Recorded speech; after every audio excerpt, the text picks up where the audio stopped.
Ladies are always consumers. Husbands are always customers. Great.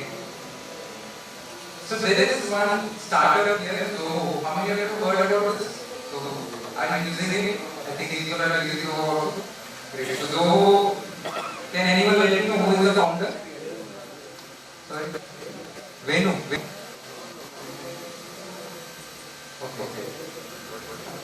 Zo. Venu. So he's one of my mentor also. So this person has created software for many companies. So he talked about sales. So why can Siri focus on being platform? Who is the platform? Right. So now talk about the next thing. Who is the customer that they are trying to focus? It's a platform. Okay, then giving you a hint. There is an employee, there is a CEO or HR head. Now, who is the customer? How do you decide?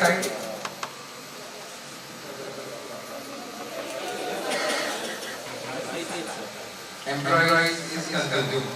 Right? So basically, again, when we talk about customer, the decision maker is the customer. Right? Most of the time.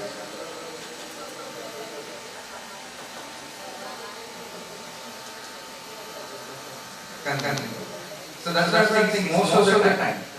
Right? Most of the time, the decision maker is customer. But if it's an anniversary, going to the store, situation. Customer and consumer, both decisions are done by. So you need to know who will use your product and who will pay. This is something very simple. And then this is something which is important, right? If you talk about, the malls, if you go to malls or if you go to some exhibition, who do you think that seller tries to target? If you talk customer imprecise, like let's say it's a family. There are children, there is wife, there is husband. Women, product is absolutely depending on the product. Let's say if it is a balloon, there are children. We usually go away but still give you a show, take. Right? Because they have the power of influence. Once the child starts crying or starts cribbing about it, salesman is like, okay, perfect, mission accomplished. So that's the power of influence. This is very important for us to know. It may be not so visible at the start, but this is something which is very important. That's how people build marketing. If you take complex situations, like real estate, what do they sell? Are they selling you land? There's no land out there, there's no building out there. What are they selling you? Dreams. Right? So they are selling you dreams. They're trying to capture the mindset, the influence, right? The emotions. So it's very crucial for marketing campaigns.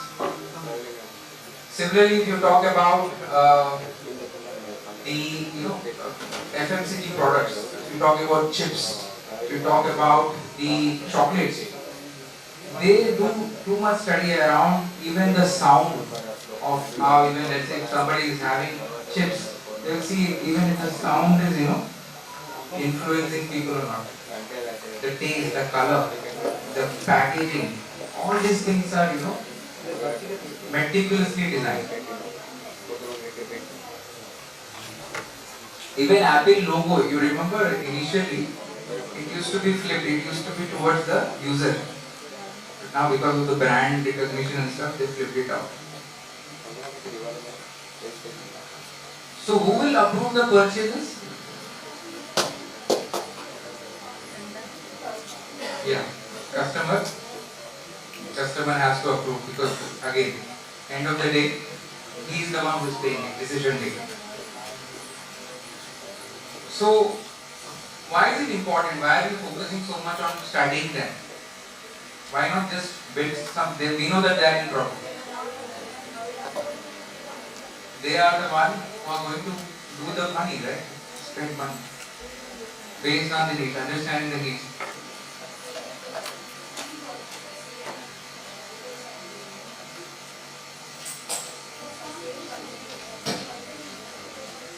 Great input, right? To have that competitive advantage. We'll come to that, ma'am, but it's a very good input. Right? If everybody is selling ice creams, right? How do you stand out? When you target, is that person a diabetic person? Is it a gym person?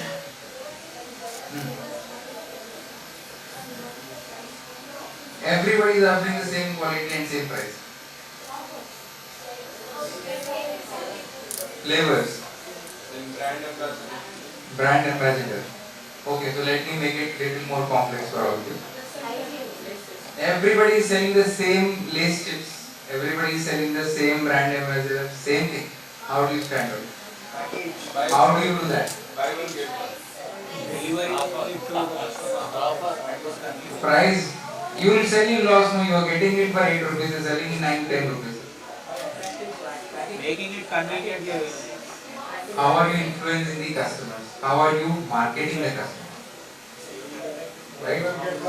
Positioning the Publicity and these are all there, sir. But more important for us to focus is the fit. Is it relevant or not? For example, children from age 2 to 6 years old, you know what lace do they eat? No, lace in the lace brand. Bingo is a different brand, woman. Flavor, yes, I am talking about this. Masala, and onion garlic, onion one, right? Because it's something which is not so spicy and something which is, tasty to them. If you talk about somebody who prefers spiciness, then they, depends on again the customer a lot. If you talk about somebody who is having a product like, if you talk about shoes, right? There are huge, variations there. So it's very important for us to pick exactly what is the profile of the customer so that we can match it perfectly. And then depends on the match, how relevant you are, then you can charge them. Right? Now, what are markets? We discussed yesterday, markets 90, one of the reasons is not being relevant. What is markets? Great answers. Market, in simple to put, market is a place where there is a buyer and a seller. Nothing more, nothing less. So to take it forward, there are 4 common markets. And I think we have already shared the handouts and the booklets. Not yet? So you can share it, what I have shared it to you. So, okay, no problem. Sir will share it to you. So there are basically 4 common types of market which eventually all startups end up with. One is the existing market, the other is new market, third is resegment, and fourth is clone. How many of you heard about these words? Resegment, clone, new, existing. First two is simple. No? Third one is also okay.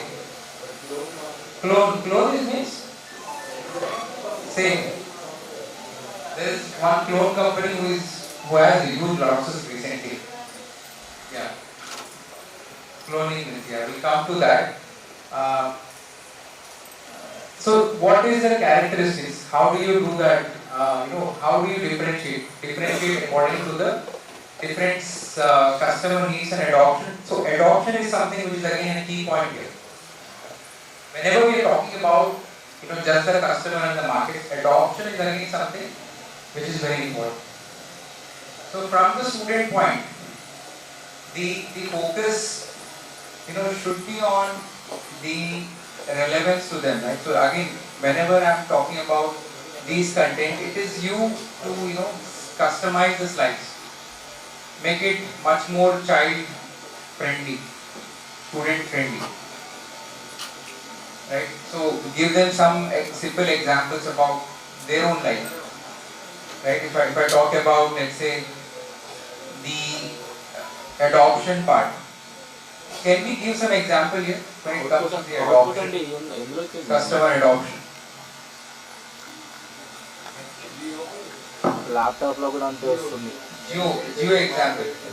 ఎంత చేయాలి? It took time to adopt.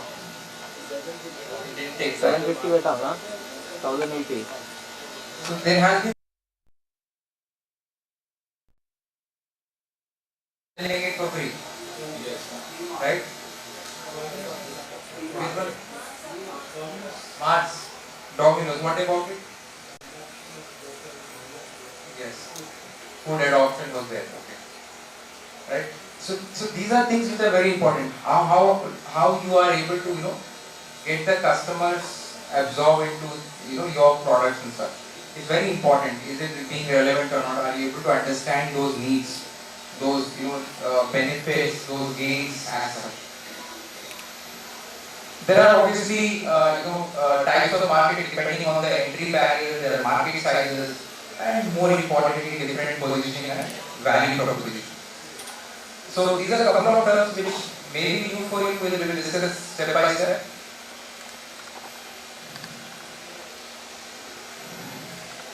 So right now, if you have something as an idea with all of you, just imagine what it is.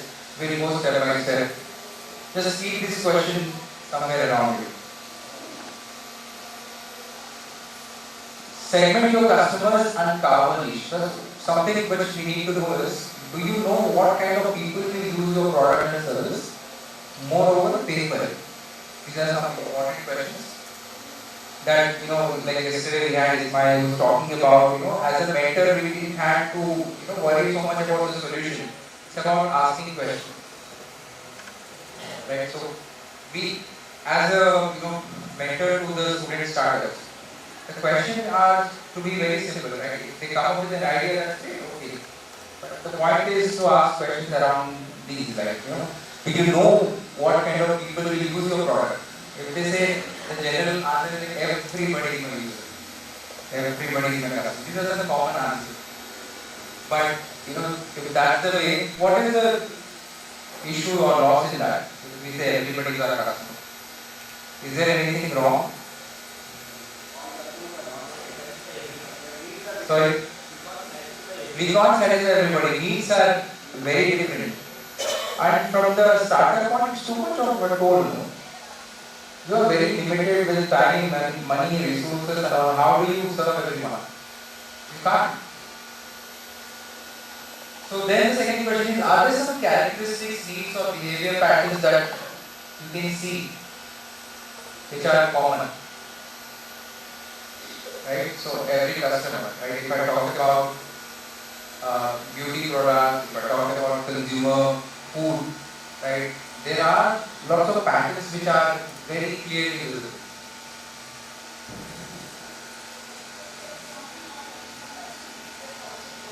Yes. Talking about that, Blinkit 10 years back was not such a good idea. They were startups. Trust me, they were startups. They are boxed and buried. Because of the, I think, the timing, the market was not ready. But today they are flourishing like anything.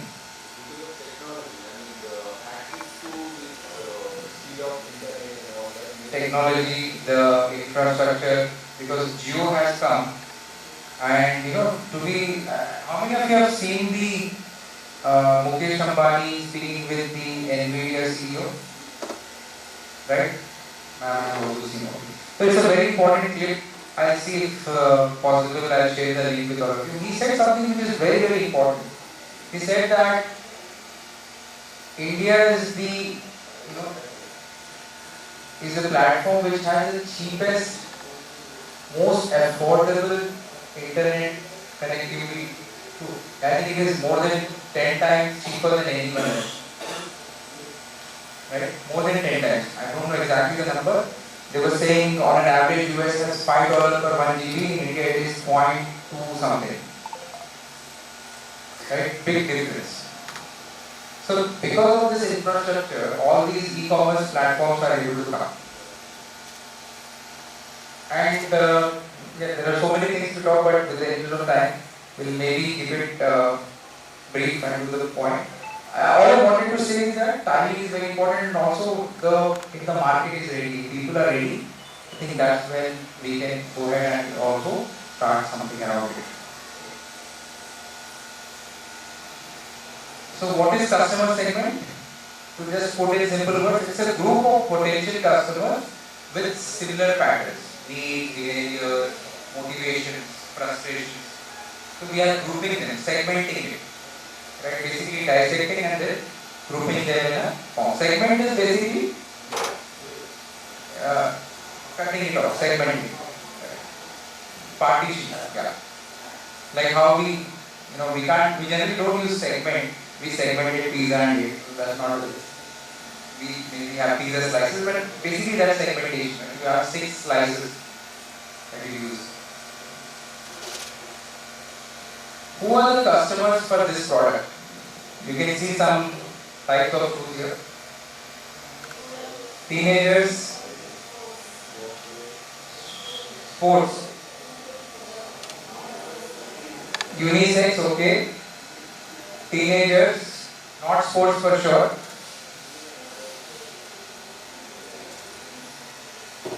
By the way, what style is this? What style of footwear is this? Canvas? Sneakers. The red one on the first, on the top. Canvas. So is this good for sport or no? Casuals. Yeah.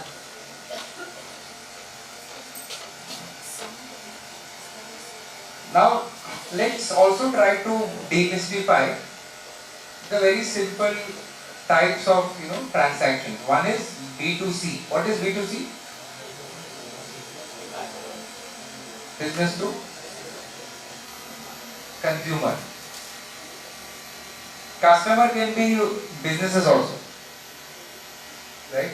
So B2B. Is there anything else which we are missing out? B2C, B2B and that's it? In simple terms, that's it, but probably there is more. So these are sub-segments, right? That's why we are talking about, if you talk about very intensive, very competitive markets. How many of you use Maggi at home? Maggi noodles? Do you feed your children that? No? No? Why? Not good? Why, man? Maybe more specific? Because of? What is the reason? MS someone said. MSG, what is that? MSG? Monosodium glutamate. Okay. And it is refined with maida. Right? So for that, have you heard of a brand called Slurp? US man? The taste sucks, but it's good. As in it's healthy.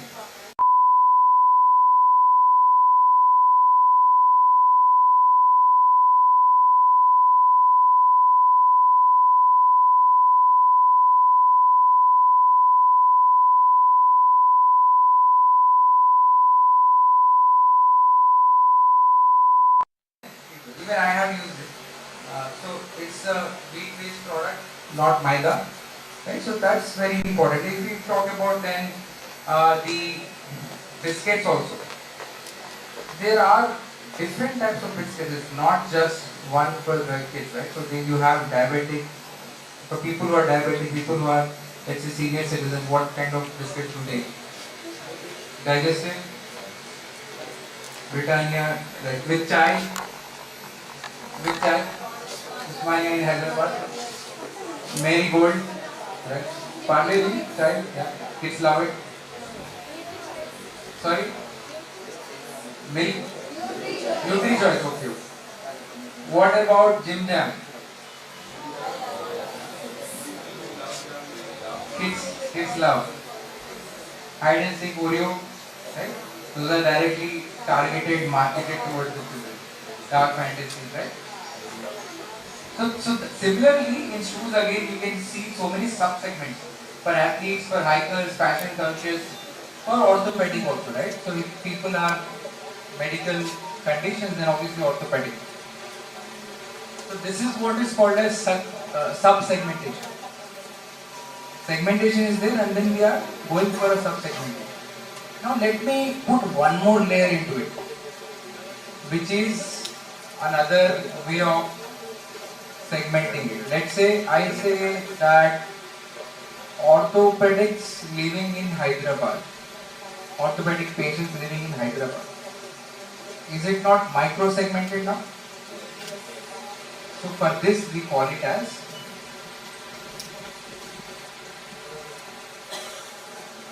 niche. Do you see the word niche there?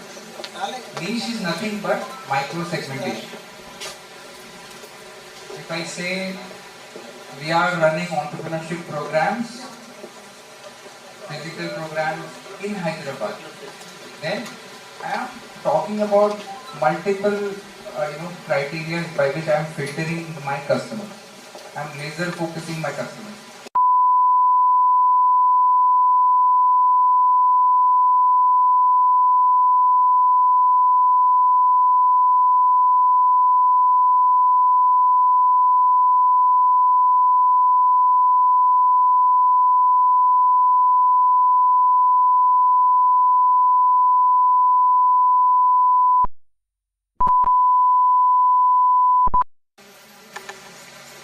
How many of you have heard about Zero Dhan company?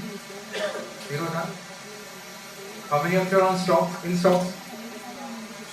So what is it, sir? Don't you, real estate, I mean the stockbrokers were there from ages, no? What did they do?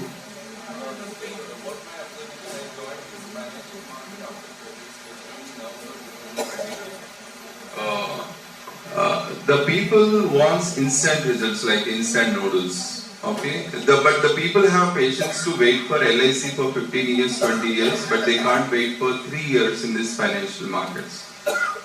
With the 5 to 10% of people, those who are aware of this stock market in India, India is standing at number 3, number 4 positions in the world. If this number rises to nearly 20% at least, then India can be the number 2, it can beat even China too.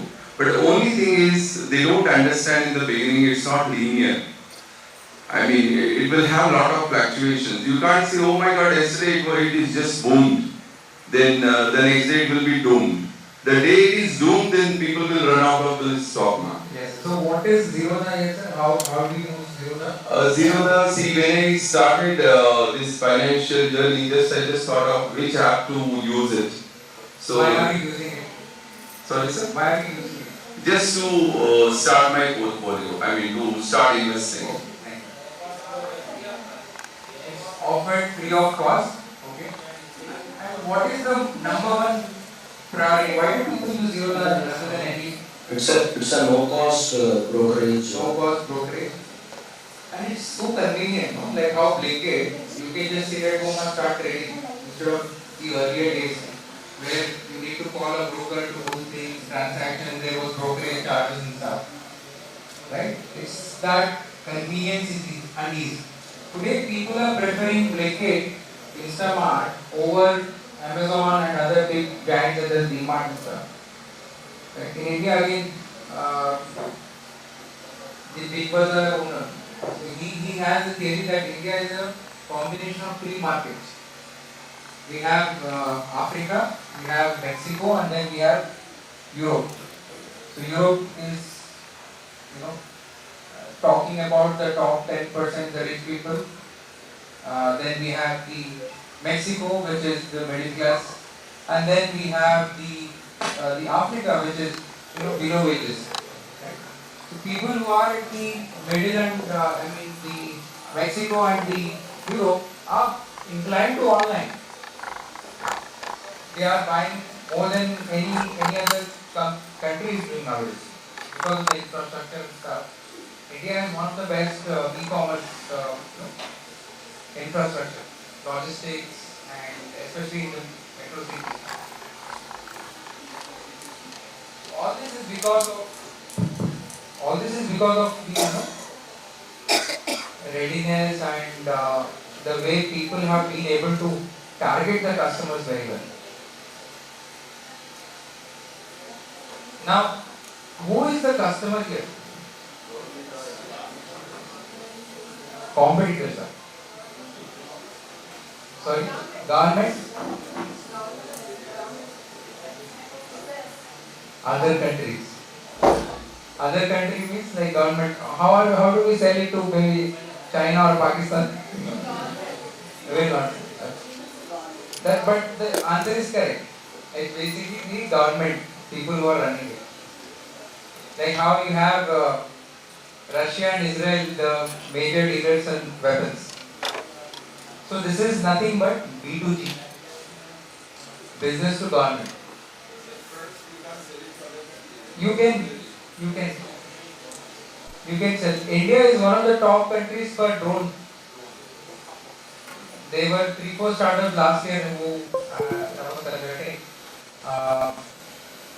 doing pretty well, doing with Indian government as mediator to the US market and doing Middle East market. So sometimes India also helps out. So India becomes the mediator to help these startups leverage into. Even there are lots of defense projects which are backed by these startups. Right? A company which delivers products and services to government entities or agencies. So just to summarize everything in one page, this is it. So you have the market segmentation, right? How do you segment the market? Like how we discussed Hyderabad. Hyderabad is nothing but geography, right? It's a location. So if you are segmenting your customers based on the location, it's called as geography. It can be country, it can be city, it can be pin code, it can be any.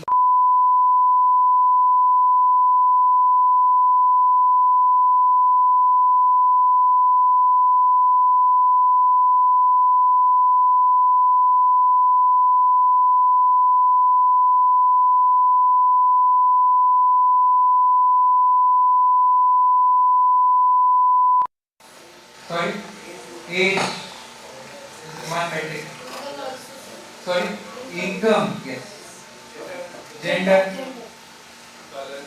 color. Okay, they are banning, ma'am. Human rights are behind them. I didn't say this color, someone else. What about the work profile? The type of work. Is it online or maybe teacher, then based on the teacher we are trying to segment the customers, right? So that is also age, gender, work profile, income, all these things come in the demography. Then we have the psychography. Why do they buy it? Why do people buy Kellogg's millets? Health conscious. Why do people prefer gym rather than stairs? I mean, gym rather than going to mall or something. Health conscious.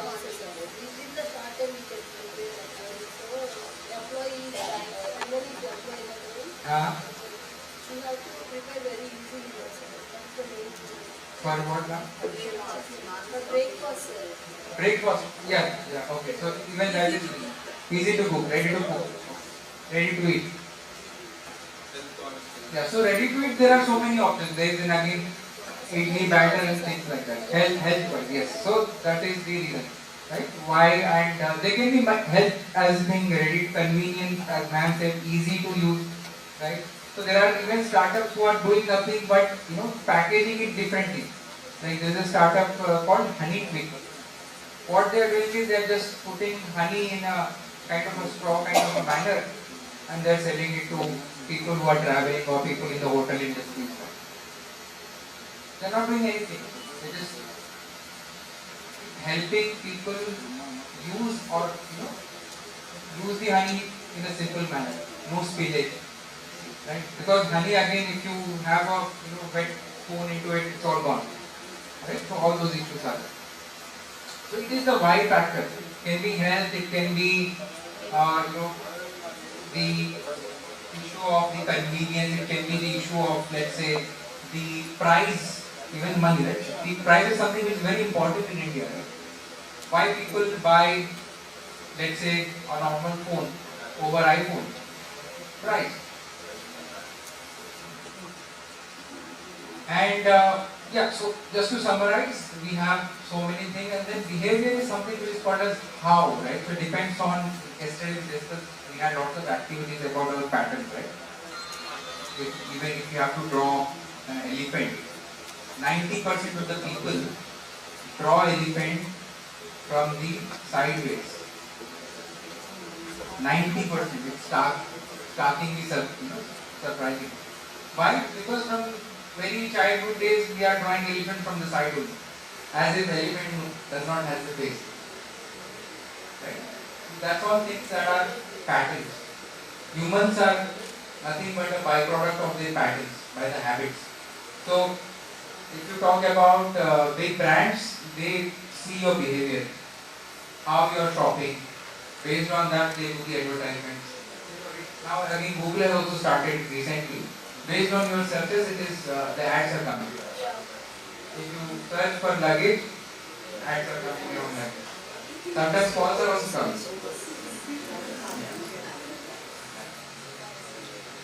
Artificial intelligence triggered by, so you have to fit prompts into that. So prompt is this. So this is the market size estimation. So what have we discussed so far? One is the segmentation, market segmentation, and then we really were discussing to understand the type. So there are three things which we are discussing in this session. One is type of market, which are these common types. Existing market means, can you tell me what is an existing market? Already there, you don't need to do branding. You don't need people to build awareness. They are already knowing. Like, example? Chips. Yes. There are hundreds of brands. There are consumer products. It's highly competitive product market. Mobiles. Yeah. Now what about new markets? Yeah, absolutely. Quite opposite of existing. What is a new market? I mean, can you tell me any brands, any companies into new markets? Millets, they are emerging. Okay. Sorry? Jackfruit. Jackfruit. Sorry? Plasma water, the alkaline water people are drinking nowadays. Black water. Biochar. Organic products. They are again going back to old times, cosmetic. So these are all, so that's what I am saying. It's very difficult to find out your new market. Most of us, when you start talking about jackfruit being used as, let's say, a powder form or maybe used as a herbal drink, these are all coming to the third market, which is recycling. Like food again, we may say they are low calorie food, high protein food, all of them are resegmented. So new market nowadays is trending, like ma'am also said, what is it ma'am? You said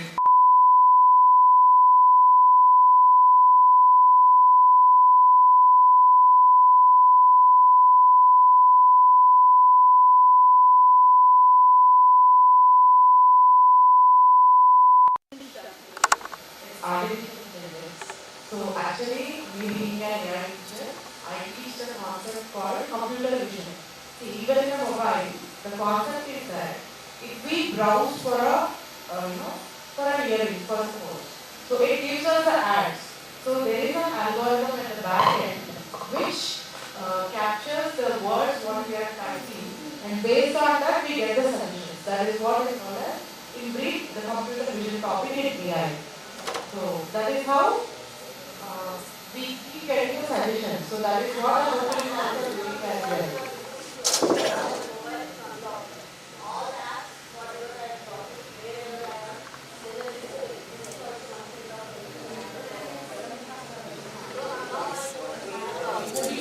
My phone is unlocked now. All apps in my phone, when I install it, they are asking me to enable my microphone. Unless and until I enable my microphone, I cannot install. Now Uber is there, Ola is there. Unless we enable our location, we cannot. So people are tracking our details. Now everyone knows all the apps where we are using. Uber knows where we are now. See when we, like what is our daily routine location. Like everything is in the hands of the people, like in the market. It's now we are not in the same world, whatever we are there. Like after listening to us now. This is that kind of AI, we are watching you. Something like that. Yes.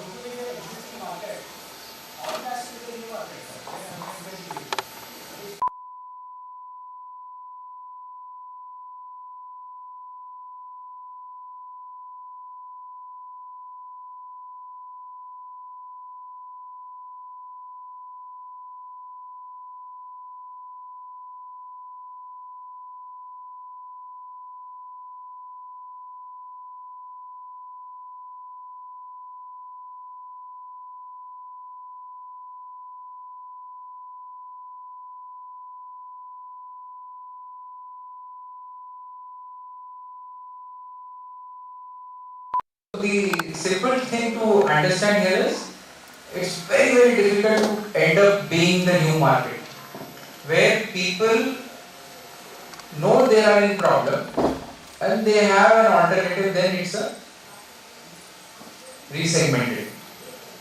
New market is like, let's say, we are talking about Hyperloop project. It's a completely new form of transportation. Now, how can we make it for the consumers, aam aadmi ke liye, right? Instead of just using it for the research and the government, can we commercialize it as for retailers? Can we use it to make it as a travel to space for aam aadmi? Can we do that? Drone courier, drone logistics. These are still new in India. So that's why it's very important to identify which landscape you are in. Then in India again, self-driving cars are new. Yes. You have robots, you have self-driving cars also who are nowadays delivering, mostly in Bay Area. Yeah.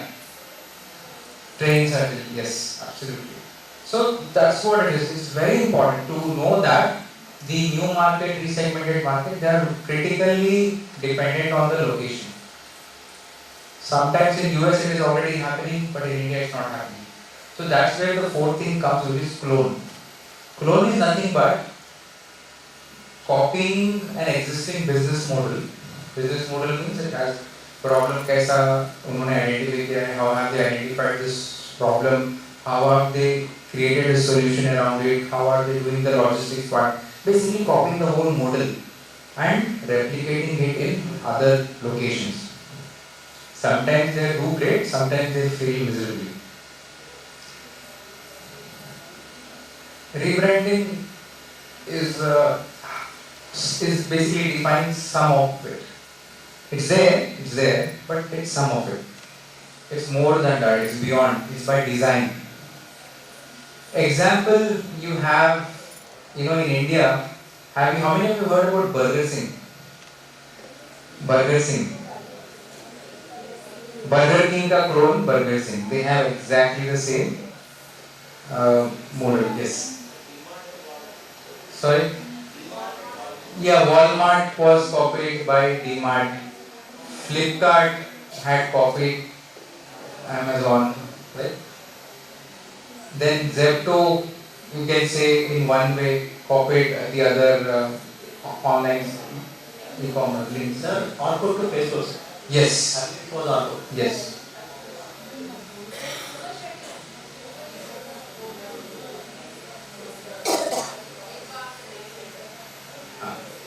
Ah. Okay. Yeah, if it is copycat, then it's a copycat. Ah. That's a rebranding. You can call it as rebranding. So let's say if they have a different color, different model, then they are bringing in a different way, it's rebranding. So we are talking about a different startup, a different complete entity trying to replicate a model or something. Like a simple example is Ola copying Uber, right?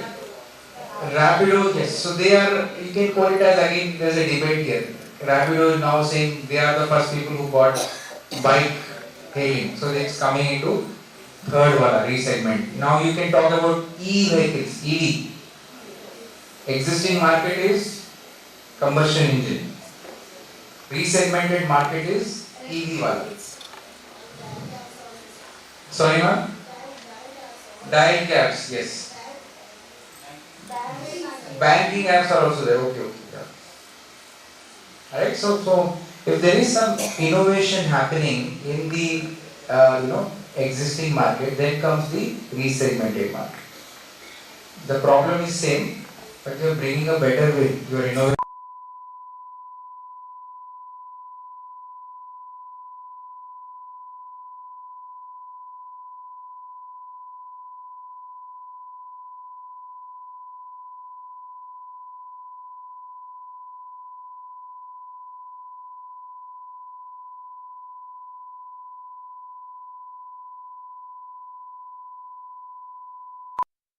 I can say kind of a activity, an activity where we'll create a leaderboard and we'll have some small gifts also for the one foundation.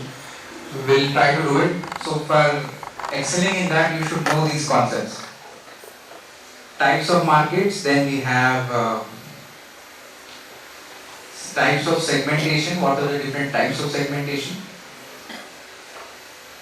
Now we are coming to the market. How do you estimate market?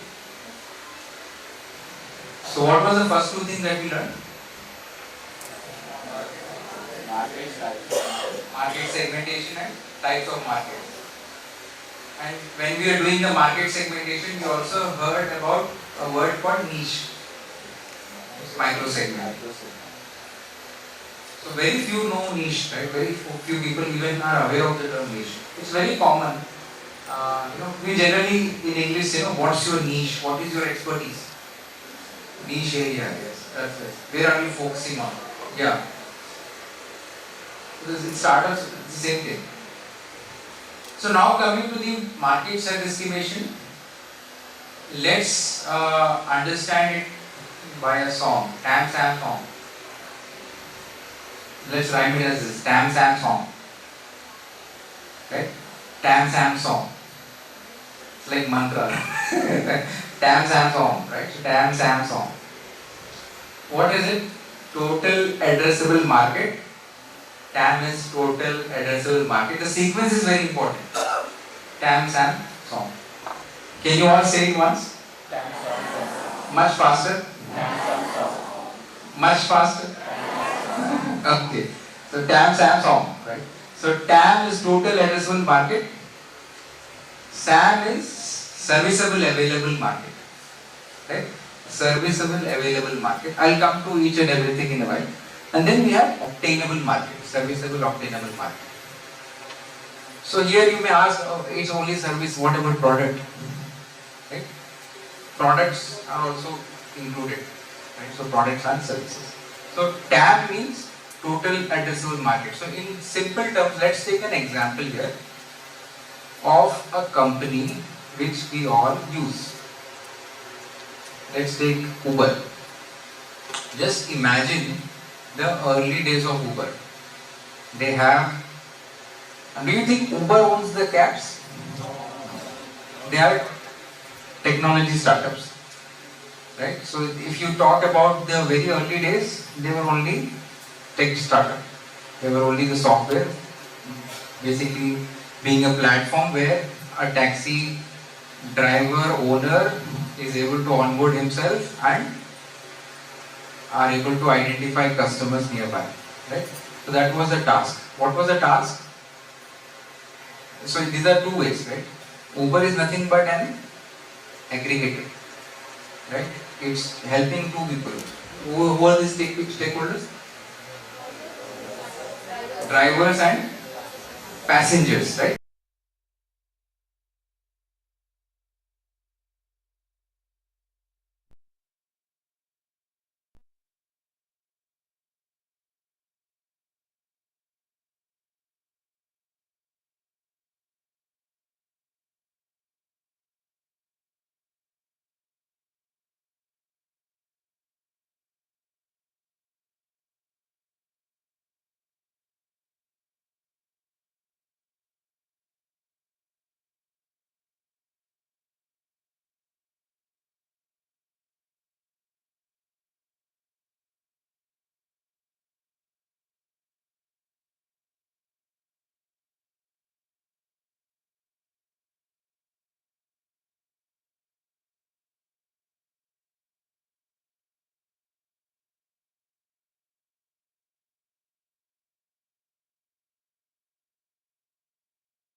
The other is top-bottom approach.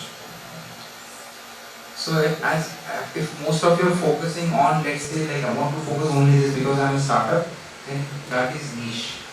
So niche comes right inside song, much more smaller. And then if after you doing research, high-tech city, great place to start, great place to target it, right? So that's the niche. And then you say that my next possible customers is Hyderabad. Now people know me, people know that okay, there is a company like Uber, people are now also traveling in, let's say, where else in Hyderabad you have lots of people, especially people working at night shift. High-tech city is there, then is there anything else? Manikonda, right? So these are all places, maybe again Madhapur, right? Financial district, right? So all these places can be your obtainable market. You start with niche, which is high-tech city. Then your SOM is all this is obtainable market. What can you easily get? What is the lower hanging fruit?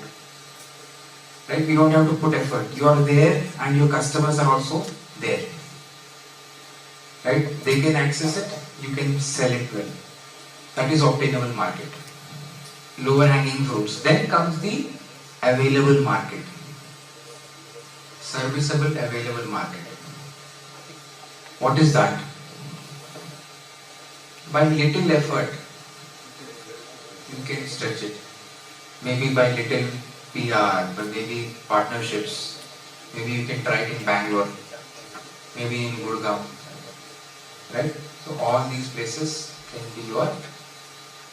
Right now you're nothing there. Right now you're not there. But after addressing some people, you can go ahead and get that market. That is called as serviceable available market. Then comes the big chunk, which is TAM. This is like blindly where all I can promote. So there is I want to address all India. Then that is your TAM.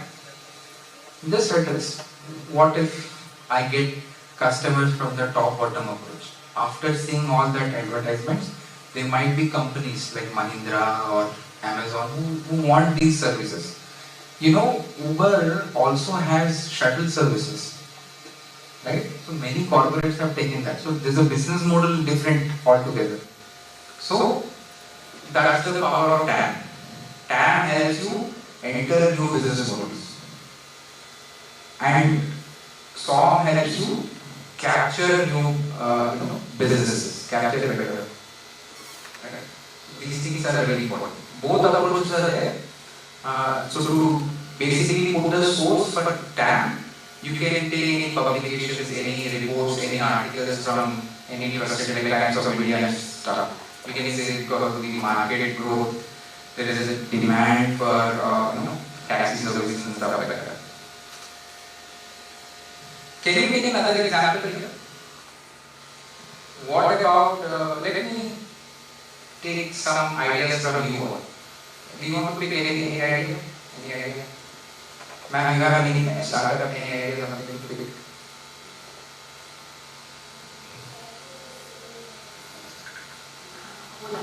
Apollo pharmacy. Yes, sir. I want to start at Apollo pharmacy.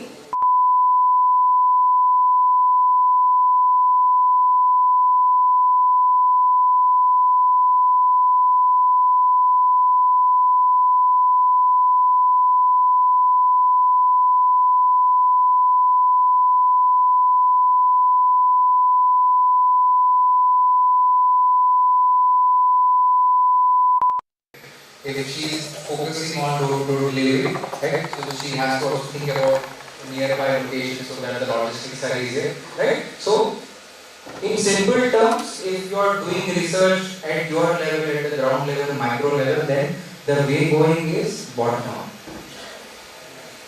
If you are depending on the macro information, such as World Health Organization doing a survey about health, right? It's very important that you also consider that. You should have macro and micro perspective. Like yesterday we discussed about the sustainable goals. No? How many are there? 16 or 17, right? So 17 sustainable goals. These are all nothing but macro level information. So for that, then you can depend on TAM. Then you can slowly arrive at the song. In any way, it is just to validate that all things are aligned. And the thumb rule is the TAM number will be higher. SAM is the subset, so it will be much lower than TAM, but higher than SOM. SOM is the, and then there is a niche. So some models have niche, some don't have. If you want to laser focus. I hope we are clear. Any questions here? Any questions?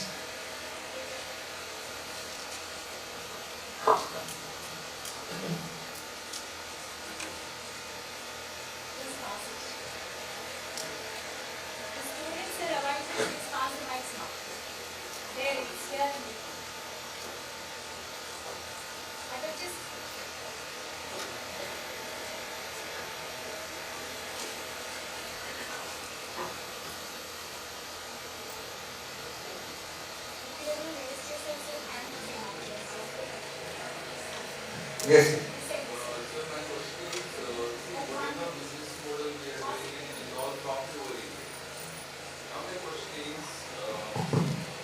We must come across through news channels that there is one rural area where there is no accessibility to some hospital, especially for pregnant ladies. So there must be some kind of business model even to the government also to work on these kind of things. See, otherwise whatever this micro, macro designs which we are doing it, what we are talking about, it is all about profit. So the same thing is government also do something like this so that reach the people those who are in need. Yeah. So our understanding for TAM from this, not just for the viable terms, but also the need terms also. So over here, if you talk about it, we are only discussing about the requirement. Right? When we say how many people need this pharmacy, how many people need the Uber service. Getting to the profit is the last step. So how does this work? How does business work? Simple thing is like, first you have to identify the pain point, problem. Try to address the customers very well, try to see what are the challenges. Second thing is, give them the solution.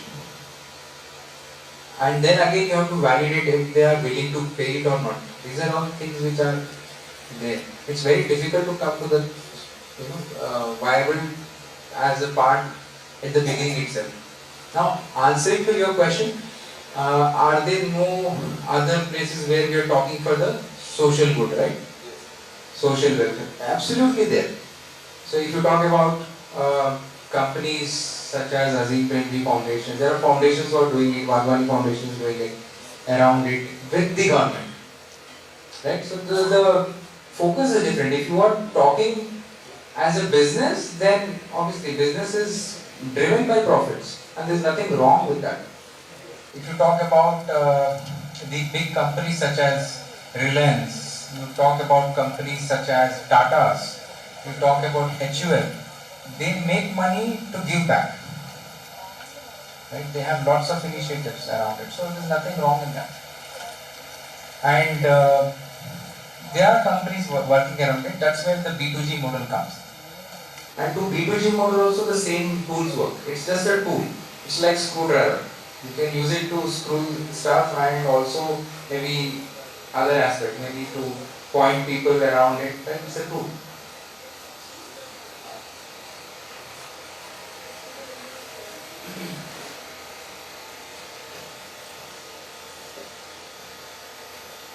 So this is where again I wanted to take some time here, right? Do not think about make people want what you build. Right? The focus should be on people rather than what we are building. Focus should be on their preferences, their wants, their needs, their pains, their gains.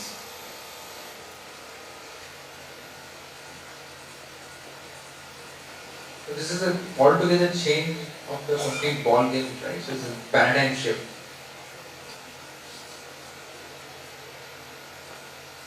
Right? So many startups or many student startups are very fond of their features. They say we are having, yesterday while we were designing the wallet as well, we may have seen that fingerprint scanner, QR code scanner and so many things in that wallet. But is it relevant to the customer? That is something which we have to ask. Personalizing is very deadly if we are just giving them features without knowing it's needed or not. Right? That's something which is very important. Like, how many of you heard about Apple Vision Pro? So only one person heard. They have spent millions of money in marketing. Only one person has heard about it. Why? Why is it? So you also heard, okay. Is it there in India now? Is it running well? No.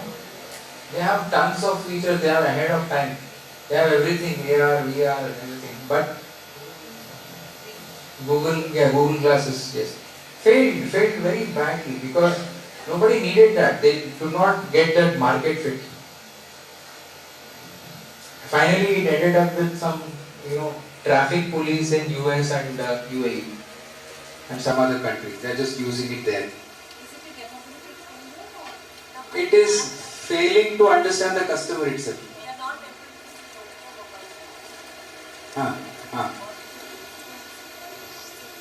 So Nokia, why was a failure?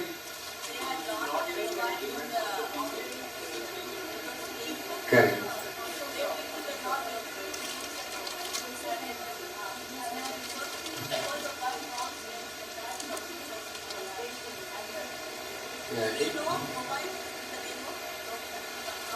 Now it's gone. Now Nokia is used to hit people. It's famous for that. Nokia was very strong. It's actually like a snowball effect, no? We call it snowball effect. It is like generally like how Titanic sank, no? Do you think it just sank like that, or there was a gradual sinking? Gradual. One of the reasons why Nokia didn't do well is adoption. People needed more. Android was killing it. Mac was killing it. Great competitors. The features were amazing. And then Nokia was not willing to change. BlackBerry again. BlackBerry was a very good phone. Very good phone. WhatsApp killed it. Right? Motorola, yeah, so many things. Even if you talk about the recent startups, no? Paytm. Now Paytm is no more.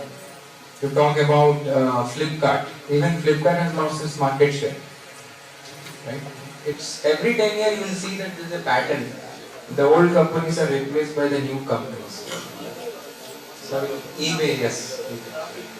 Alibaba also is gone. Right?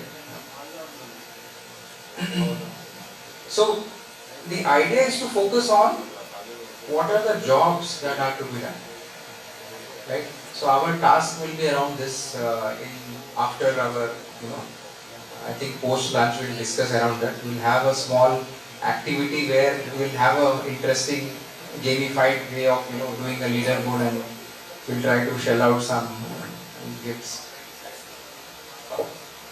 So the focus is on jobs to be done. Then let's try to understand. This is the feature. 24-hour heart rate monitoring, sleep stage tracking and step counting. What is the job to be done?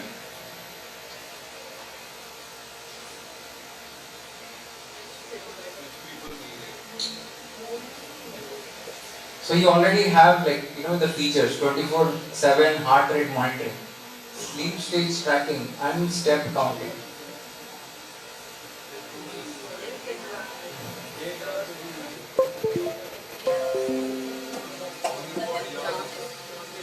So let's try to paraphrase it as a customer. What is it that I need? I need a calorie count. I need, sorry ma'am,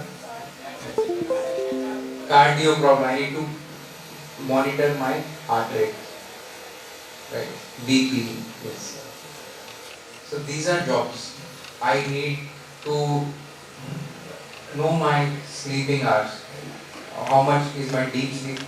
How much is my REM sleep? Light sleep, right? So this is the jobs to be done from the customer perspective. How can you make it more human-centered?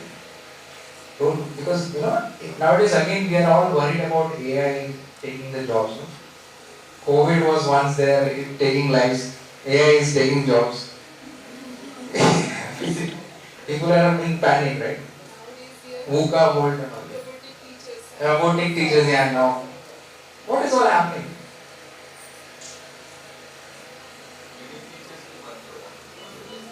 Is there any flip side to it? Is there some silver lining around the cloud? Is it only sadness and sorrow? What are the benefits? Let's talk about some history. Like yesterday we had our speakers talking about industrial revolution, how people were, seeing the changes and revolution, people were let go. What is something which is happening right now and how can we change? AI revolution is there, ma'am. So we have to fight against it or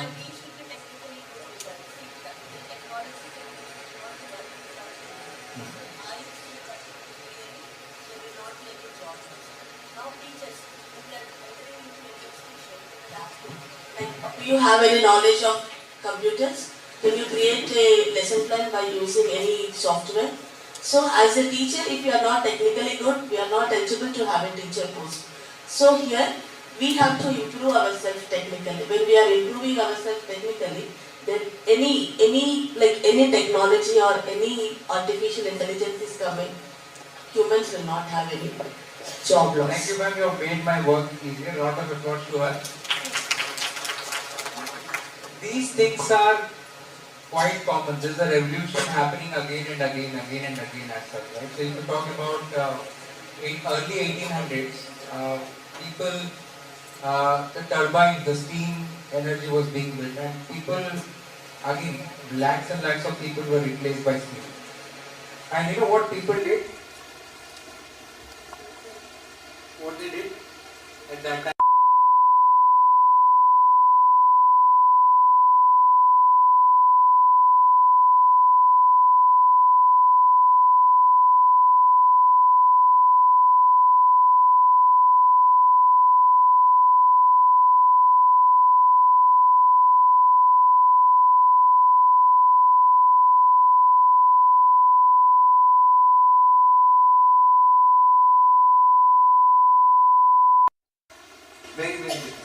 strict master. So it's important that we learn it, we adopt it, and then we implement it. Similarly, there are lots of industries.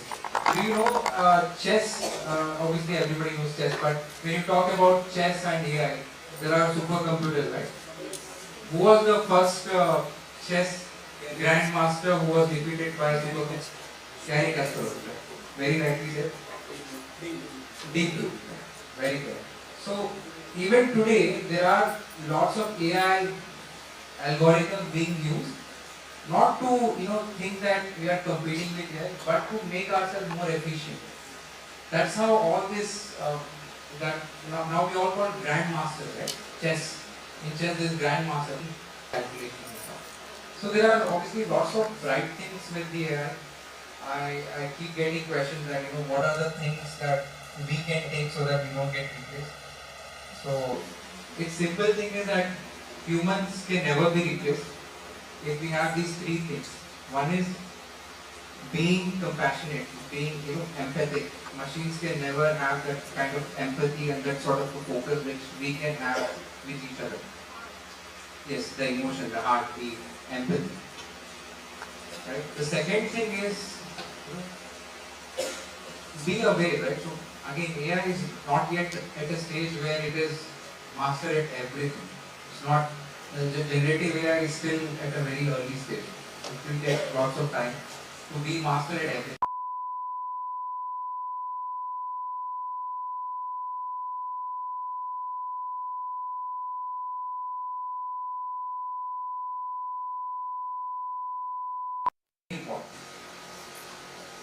And the way people are evolving, right? So AI, humans have made it so humans can definitely capture or train it better to be a better one, right? So there are ethical things, obviously unethical things are also happening. Now many people are, I think, also seeing the way scams are happening, these fake. We don't know in nowadays YouTube, right? So there are videos where they're saying giant monster caught in the ocean. Something. There were people, Mukesh Ambani, right? People said that Mukesh Ambani told to invest somewhere and people got to take. So now new challenges, new landscapes, so new opportunities to thrive. Right? So that's where I think AI can take lots of opportunities. Sir, you had something to add? Mike, please.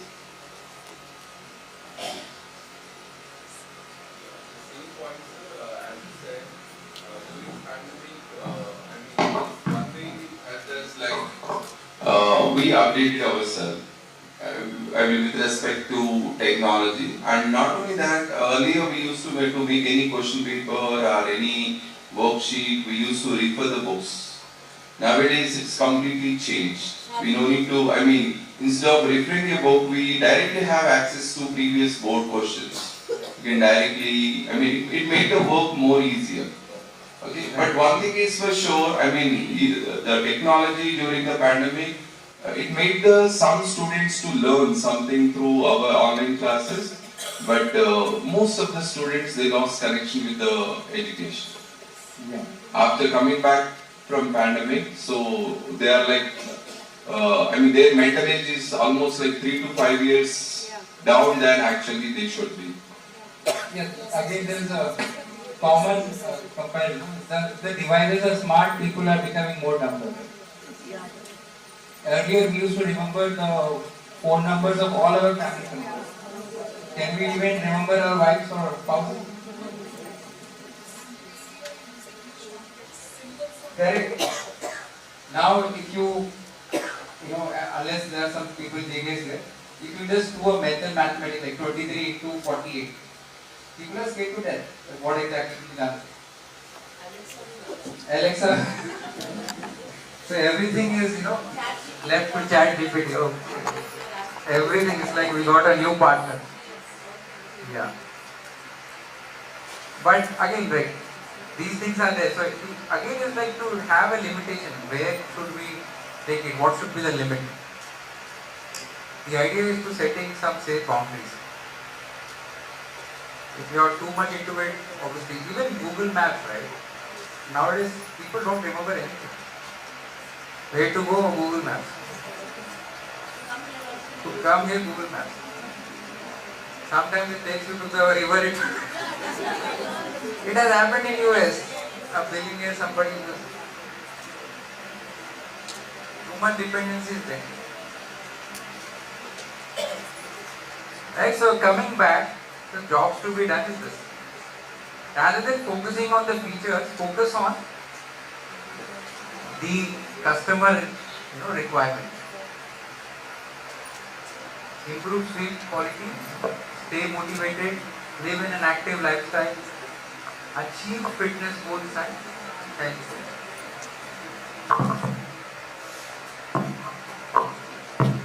Right, so that's the idea. Now talking about phones, obviously the basic task is to communicate, but we are doing everything else with the phones, chat, GPT and all. Right? So the basic requirement is nowadays completely changed. Earlier it used to call, communicate. Now it's capture moments, stay connected, improve social media presence and improve productivity. Right? So sadly to say again, human relations, like sir was talking about students not able to focus properly in studies. Similarly, even ourselves, we know so many, but we really don't know them. Right? It's about the quantity now rather than the quality. Right?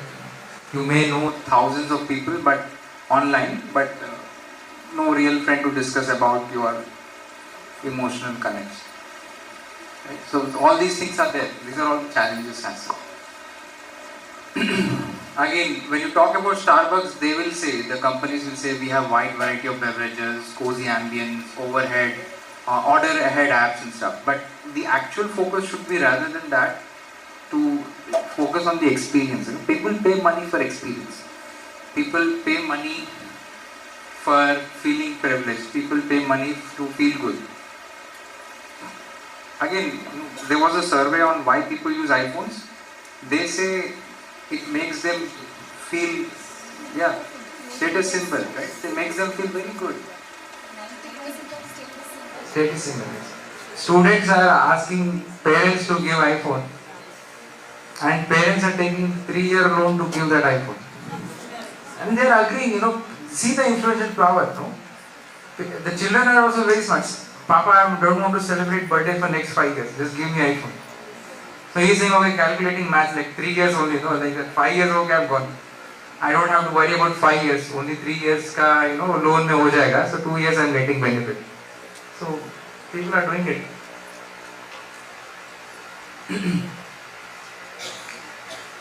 So, persona, this is a tool which we all will use now. This is something which, probably we can listen to it, maybe discuss a little bit about it. We'll have the activity, maybe post the tea. Okay, so great. So we have around 5 minutes for tea. So we'll just quickly see the information here and then start filling it in the post the discussion. So what is persona? It's nothing but a profile. It's a fictional profile about your ideal customer. Right? If you're basically a person like iPhone, selling iPhone, then pick up an ideal customer. If you're selling Jim Jam or Oreo, pick an ideal customer. If you're selling an ice cream, pick an ideal customer. How do I customize it and sell it? If you're selling a laptop, selling mobile phone, what features should I bring in? Nowadays again Motorola is back. Yeah. Why is it back? Anyone knows? They are not worried about camera and all. They are saying defense, military grade. You also said something? No ads. It's come, sir. Strong, yeah, it's military grade. People now they have introduced military grade. Whatever you want to do, you throw it, it will be good. Yeah, it's very strong. It is again IP. So you have Motorola. What is it, sir? Why have you bought it? Let's have sir here. Mic, please.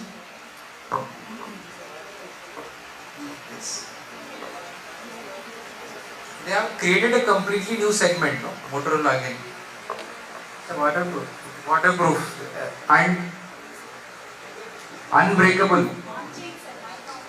Huh? Mic is leaking, I guess. Is it unbreakable? Yeah. Waterproof. And you needed it, sir? You needed this? Why you need it, sir? Unbreakable and waterproof? Kids, sir.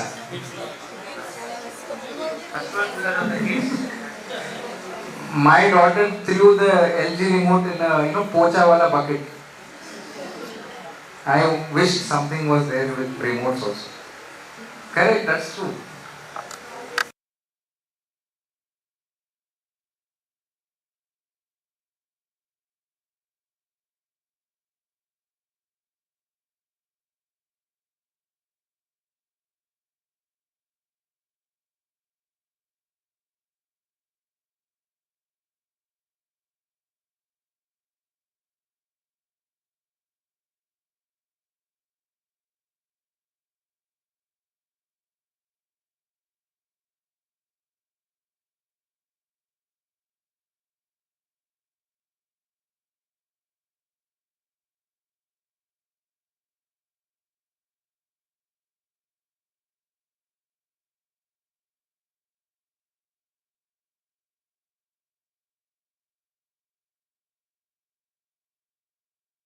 But video again, iPhone is good.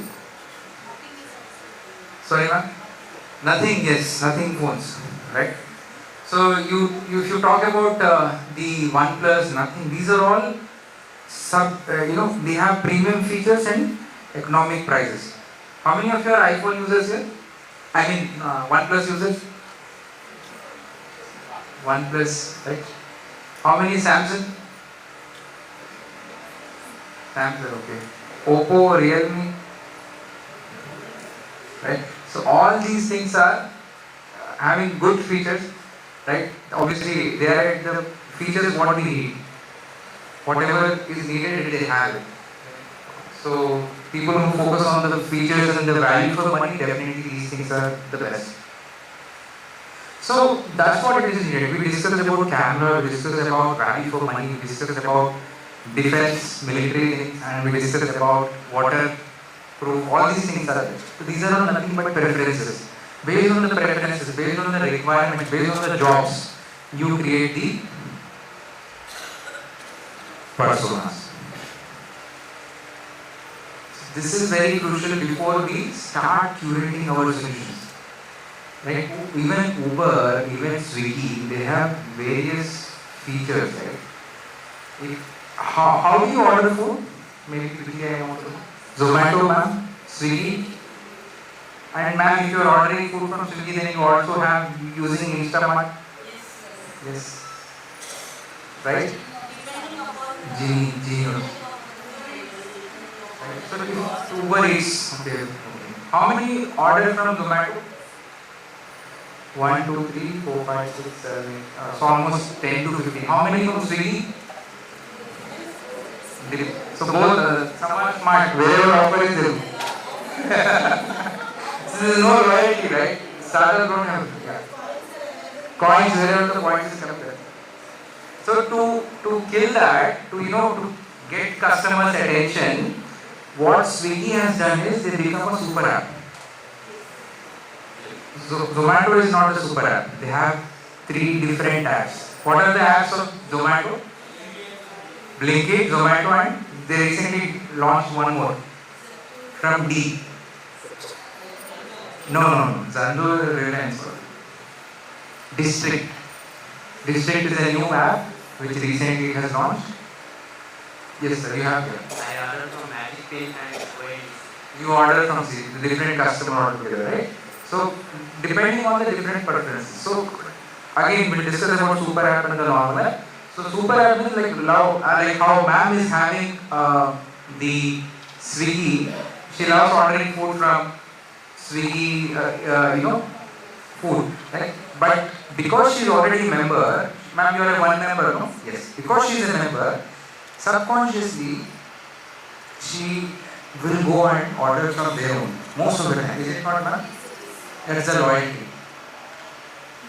Like how you have Amazon Prime, Tata Neo, right? All of these are trying to spend money to earn loyalty. They prefer rather than the one-time purchase. They prefer repeat orders, long-term purchases, like customer life cycle. Right? So I think we can park here. Yes. Okay, ma'am. So over to ma'am. Thank you. Thank you, sir. Shall we all give a round of applause for sir's wonderful session in the morning? Yes. We had a very interactive session today morning, right? Okay. Now we have a very important announcement. Those who did not sign in the attendance sheet, please go down in this break of 15 minutes. We will quickly come back at sharp 11:30. We have another session from another guest. Snacks and tea, same place. But please don't forget to sign in the attendance register sheet. Your certificate is given based on that. So please don't.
Requesting participants to please take your seats as the resource person is in our midst.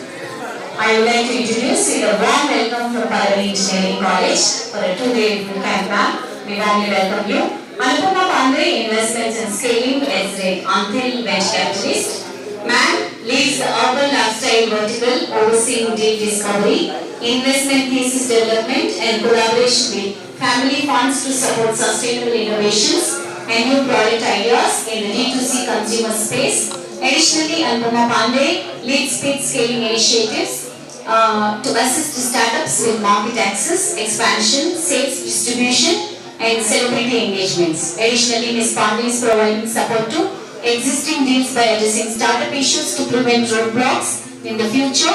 Previously, as an investment lead at CIE, IIIT Hyderabad, she managed investments, portfolio management, accelerator programs and government relations for startups in deep tech, medtech and media tech domain. Additionally, she was a community manager at Vriksha Ecosystem, where Ms. Pandey strategically planned and executed workshops for grassroots entrepreneurs, prepared comprehensive reports and government proposals, and established a strong network of stakeholders organizing pitching events in the CEA region, notably leading the social impact community, Misfits. A warm welcome, ma'am. Kindly please come on to the dais.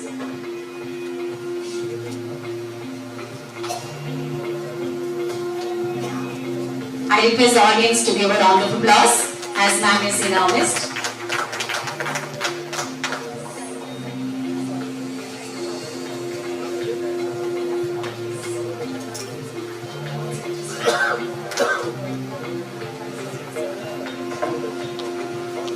Hello everyone, I hope I am clearly audible, visible to all of you. Alright, so hi everyone, this is Anupam Pandey. I represent Anthill Ventures. I lead the investments and programs vertical of at Anthill Ventures, and we at Anthill, we are a VC fund and a speed scaling platform. So how many of you know what a VC and how a VC functions? Because to start a session I want to tell you more about what are we going to learn, because we are going to discuss about the grants and the investment opportunities, the funding opportunities today, right? So it's better if you understand how, what is investments, and then there are verticals in investments, right? You get investments from governments, you get investments from VCs like us, venture capital funds, you get funded from, there are other like corporate funds as well, corporate venture capital funds, there are angel investors, there are family funds emerging. If you see family offices, family funds are emerging, all across the world. So I want to understand if you know how all these verticals work. If it's a yes, please raise your hand. If no, then I would love to maybe give a quick introduction about each of the verticals. So, do you understand what a VC is, how that functions? Do you understand? No? Okay. Alright. So venture capital fund. Again, we as VC, we also function like any other startup, right? A VC starts, like how startups, they register themselves, they start.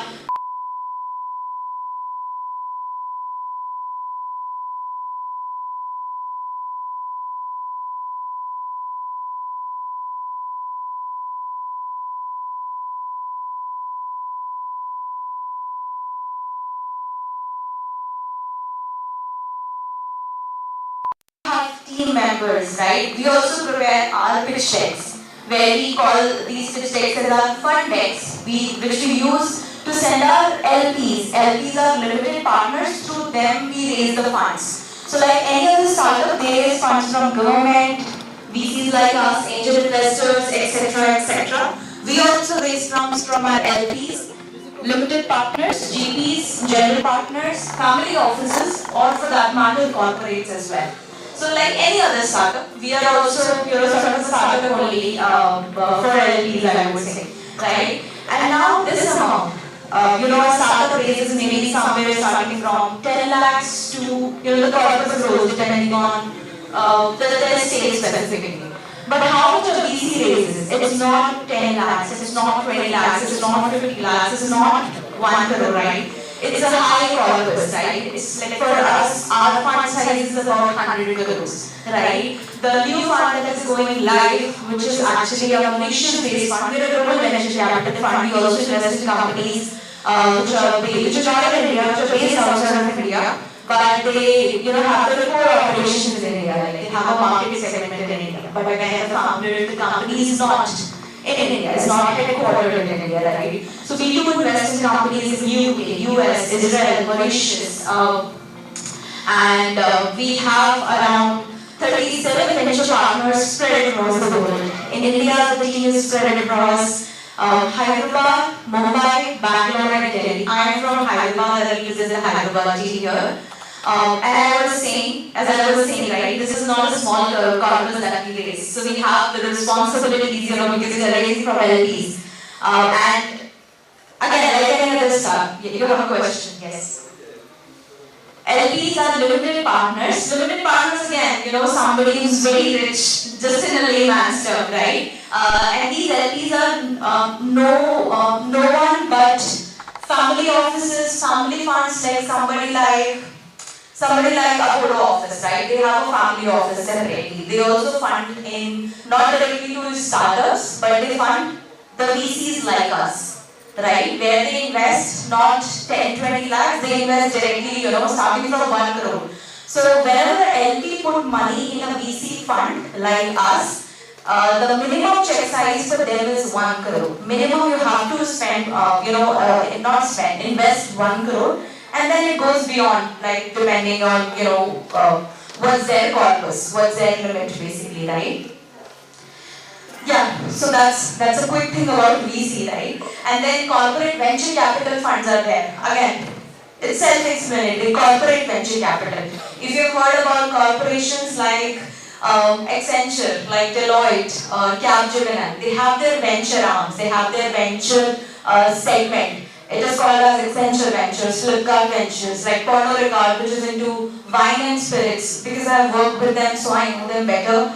And my examples would be more related to the organizations whom I work with, right? So such kind of organizations, they put money in, directly in VCs. And they also run small programs, which we will talk about how they are going to benefit directly to the students. Not via VC, but directly to the students, to the colleges, to the schools specifically, right? And as I move forward, please, if there's any questions, please stop me in between and ask the questions. Don't wait for the end. And let's keep this not as a monologue. I don't want just me speaking and you listening. So please share your feedback, any cross-questioning. If you feel like I'm going in a, some other direction, please just call me back. So yeah, today's sessions, we're going to discuss, so I'll tell you my background. Before Antil, I was with IIT Hyderabad, International Institute of Hyderabad, which is one of the renowned research institution I would say. So there I have led government, public policy projects, government initiatives like Startup India, Ministry of Electronics. We have worked with those projects and all of that, with a few corporates, and have led programs and investment side of things. So there only I've learned, what are the opportunities that are not out there on social media, that nobody is posting on social media but is there for colleges, for schools. And they're not aware because again, it's not out there, it's not on social media. So how would we know? How are we going to track those, those opportunities for our school students, for our college students, or for ourselves as well, right? So you need to dig deep on those websites, on those, you need to understand who are you supposed to follow on social media, where are you going to get that information particularly, right? So we're going to understand where can you find all this data, where can you find all this information, who should you actually speak to when you're, you want to help your students for, getting them into startups, making them understand how an entrepreneurship world actually looks like. So yeah, before that, it's better we understand why is it important. Why is it important for you, right? If you want to nurture your kids, your students, and want to make them understand how a startup particularly functions, And I'm talking about school students, right? There are like, here I'm assuming that all of you are school principals, school teachers and all, right? So I'll keep it brief and keep it limited to school students. But whatever I'm going to tell in the session, it applies on all these student categories, school, colleges, everybody, right?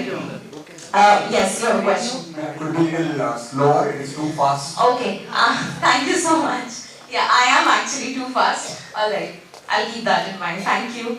So yes, I'll tell you, first thing, I want to know how many of you have entrepreneurship or startup as part of your curriculum program.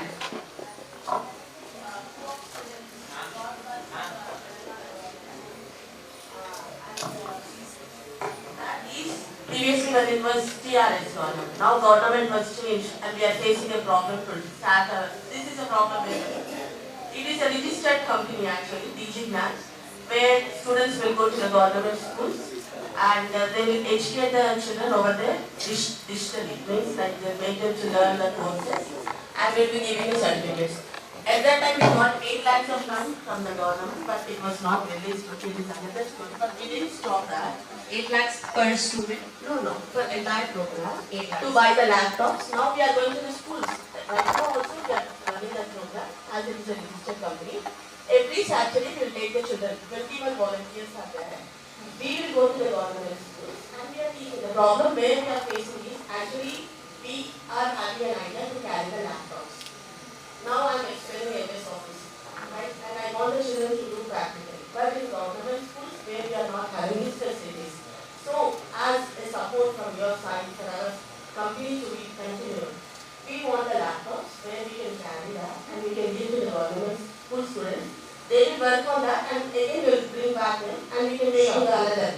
Actually from our school we are carrying like whatever we are having in our school, like 3 laptops and Keep it short, please. Keep it short.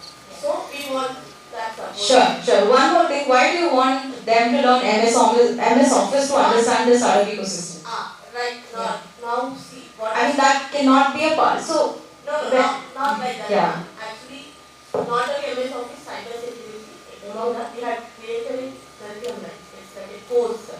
Now, as a government school student, that's not startup. That's not related to entrepreneurship. That is actually cyber security. See, when I say startup and entrepreneurship course as part of the curriculum, I don't want to, I don't want you to, I don't want to hear computer related stuff, cyber security, anything with the AI, machine learning, computer vision, IoT, Internet of Things, all of that. That is part of their actual curriculum. They study all of these as part of their course, like computers, physics, chemistry, biology, right? All these subjects are already there. When I ask that if startup or entrepreneurship as a course, I want you to focus on these. I'll just maybe switch. These problems actually. Are they able to identify problems, right? Are they able to find the potential solutions? Are they very good with market research sort of things, right? How good are they to understand if, let's say, if any of your student is starting something in cyber security?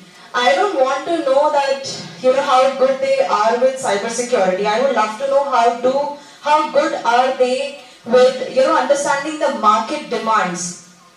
What are the problems they are solving, and are these problems actually exist in the market or not? Or they are just, being a bunch of excited or over-enthusiastic kids, right? So you have to understand these prospects when I say startup as part, entrepreneurship course as part of your curriculum, right? These stuff, identify problems, idea validation. If they have come up with a problem and, okay, this is the problem, XYZ is the problem, ABC is the solution.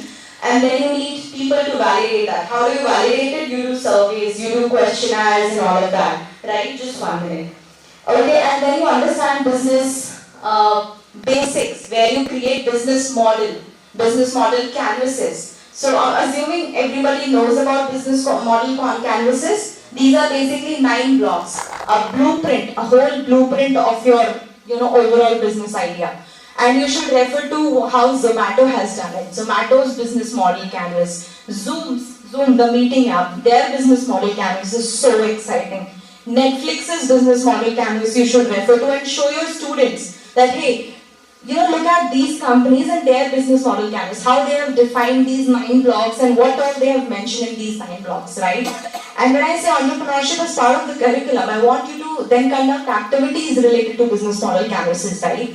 There are a lot of institutions, specifically college level, they already do it. School level, it's still missing.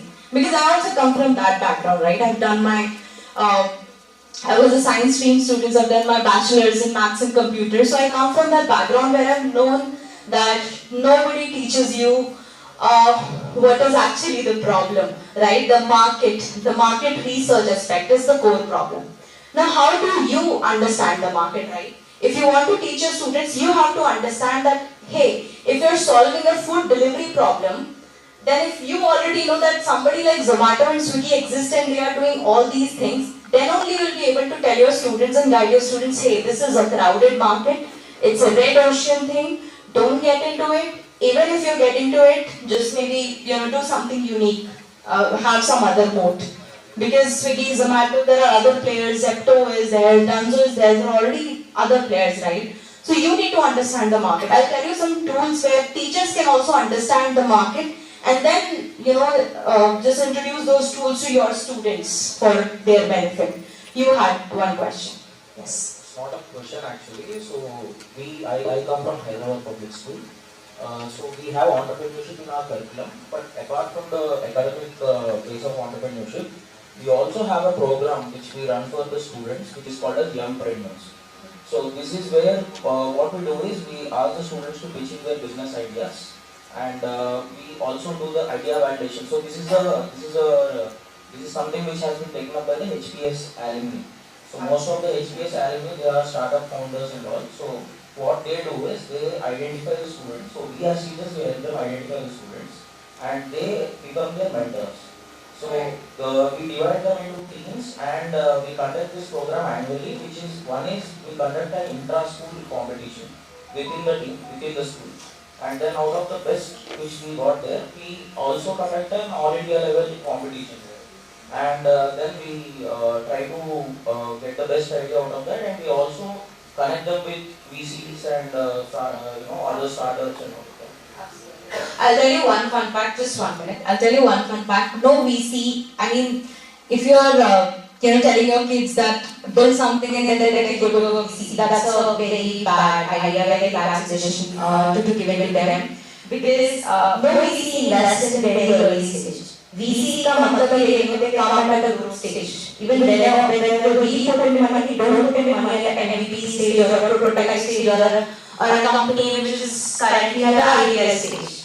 Or even if your idea is just here in your brain and you haven't done anything, right? So I'll tell you what are the steps when does VC comes into picture. There are, before VC, there are like different verticals where it is. And like how you suggested, it's actually a good thing that they're doing and similar to what Atal Innovation Mission also does, right? AIM has teenpreneurs for school kids. They have something called a Space Innovation Mission, something like that. I don't remember the name exactly. SIC something. That is also for students starting from grade 5th to grade 12th. That is for those students, right? So you need to figure out what are the programs which is going to be specifically beneficial for the school kids, right? And there are already, if you've heard about the school called Keystone International, again I understand that is for elite folks, but they're doing something very amazing, right?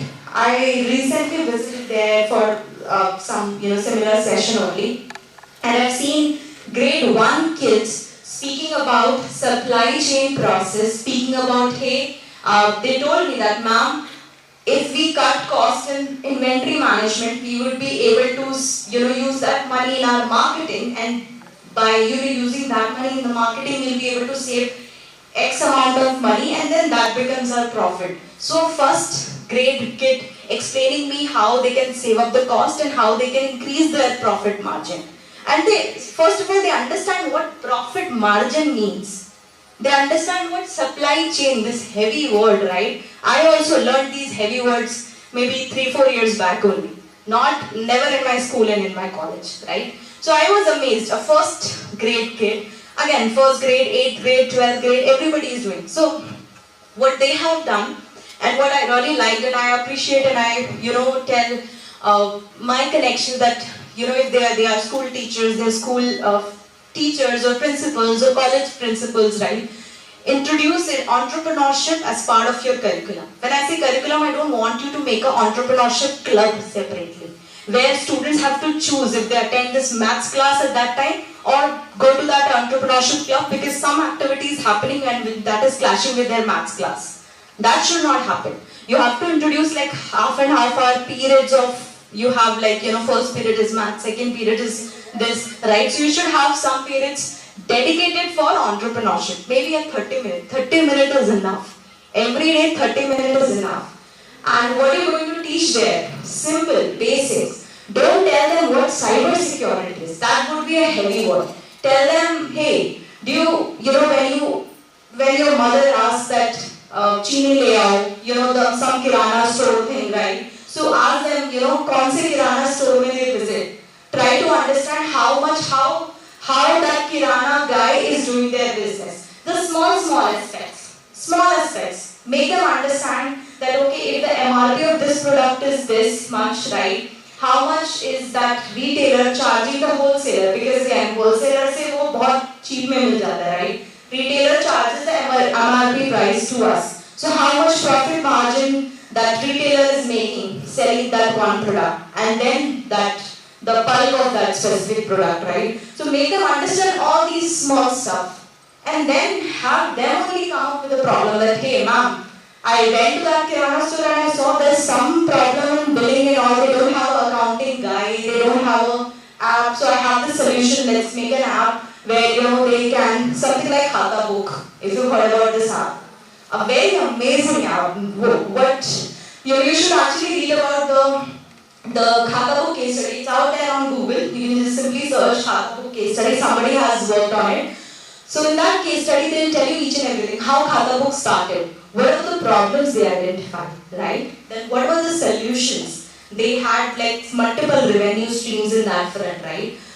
What is the tech part of it? What is the marketing part of it? What is the customer analysis part of it? All these things. So you need to introduce these case studies as well to your kids, right? Now these kids, they use video games. Introduce them to, how a video game actually starts, right? How people make the video games. And if you see, the founder of video games are actually not gamers. They are just very good techies, very good tech experts. They are not gamers. So you have to tell them that how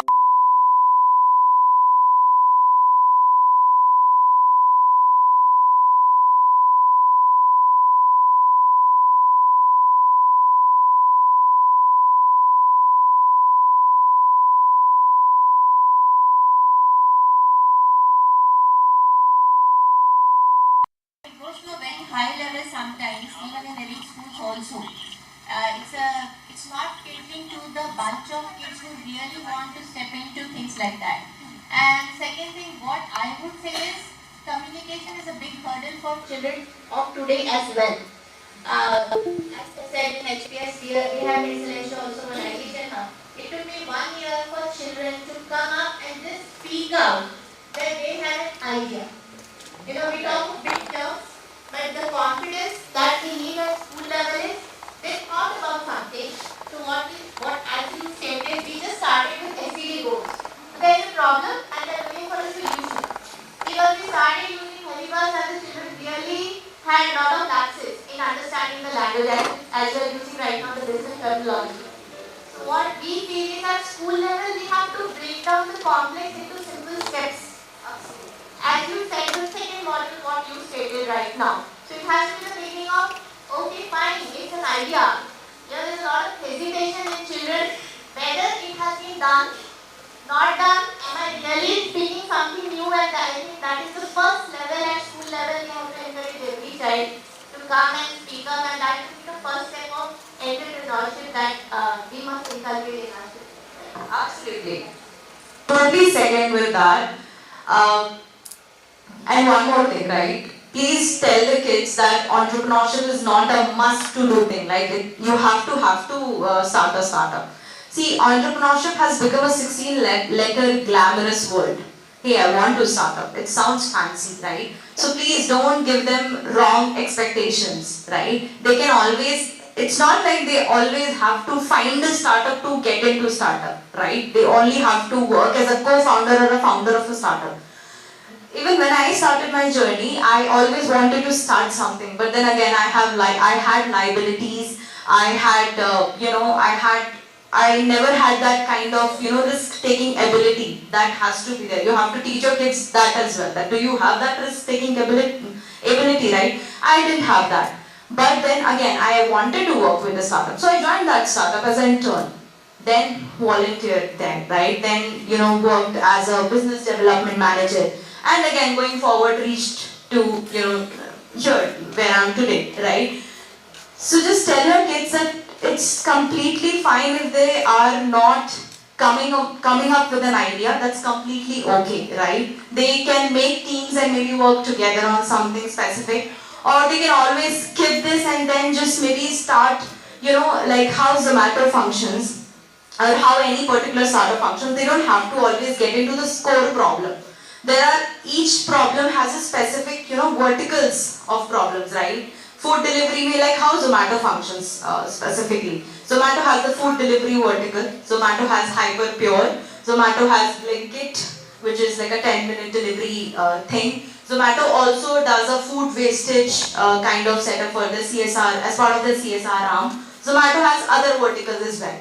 And different verticals have, like each vertical has a CEO dedicated to it. So each vertical has its own founder, right? So you don't always have to get into the core of the problem. That is totally fine if the kids are not willing to do it or they want to do it. That's completely okay. Just make them understand. That's why I told you, make them understand the basics of the market, right? How a market works, how a problem is getting identified, how can you find the solutions.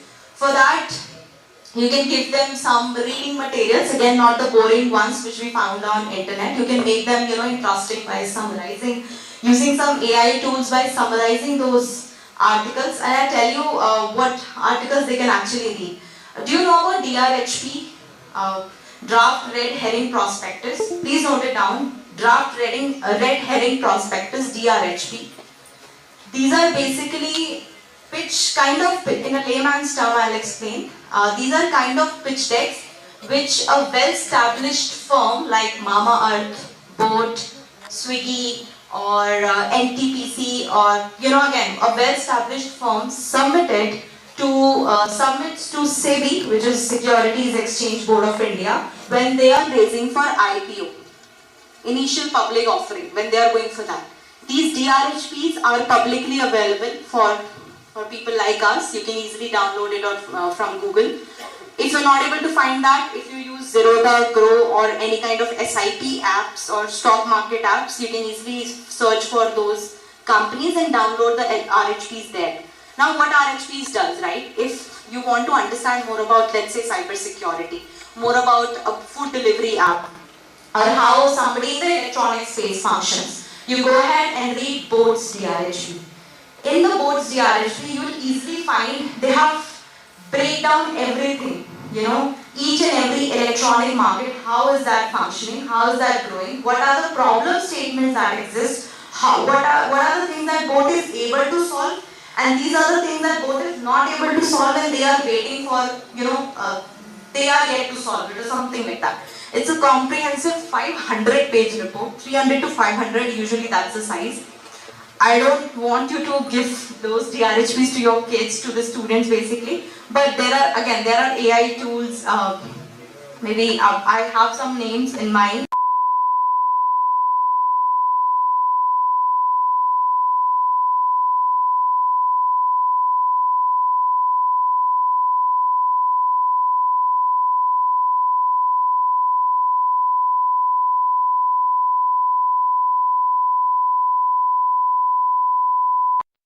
technology market, this is how it functions. Something, in that way. So just to help the kids to understand how the market is actually functioning, how the market is actually performing, what are the demand drivers. See, if we make it very techy, very, very core or very serious for the kids, they'll never take interest, right? The schools which are already doing it, which they have introduced this curriculum as part of the course, right? What do? They do practicals. They don't do such theories, right? The teacher is speaking about market and the students are hearing. They'll never overcome, they'll never learn anything, right? It has to be practical.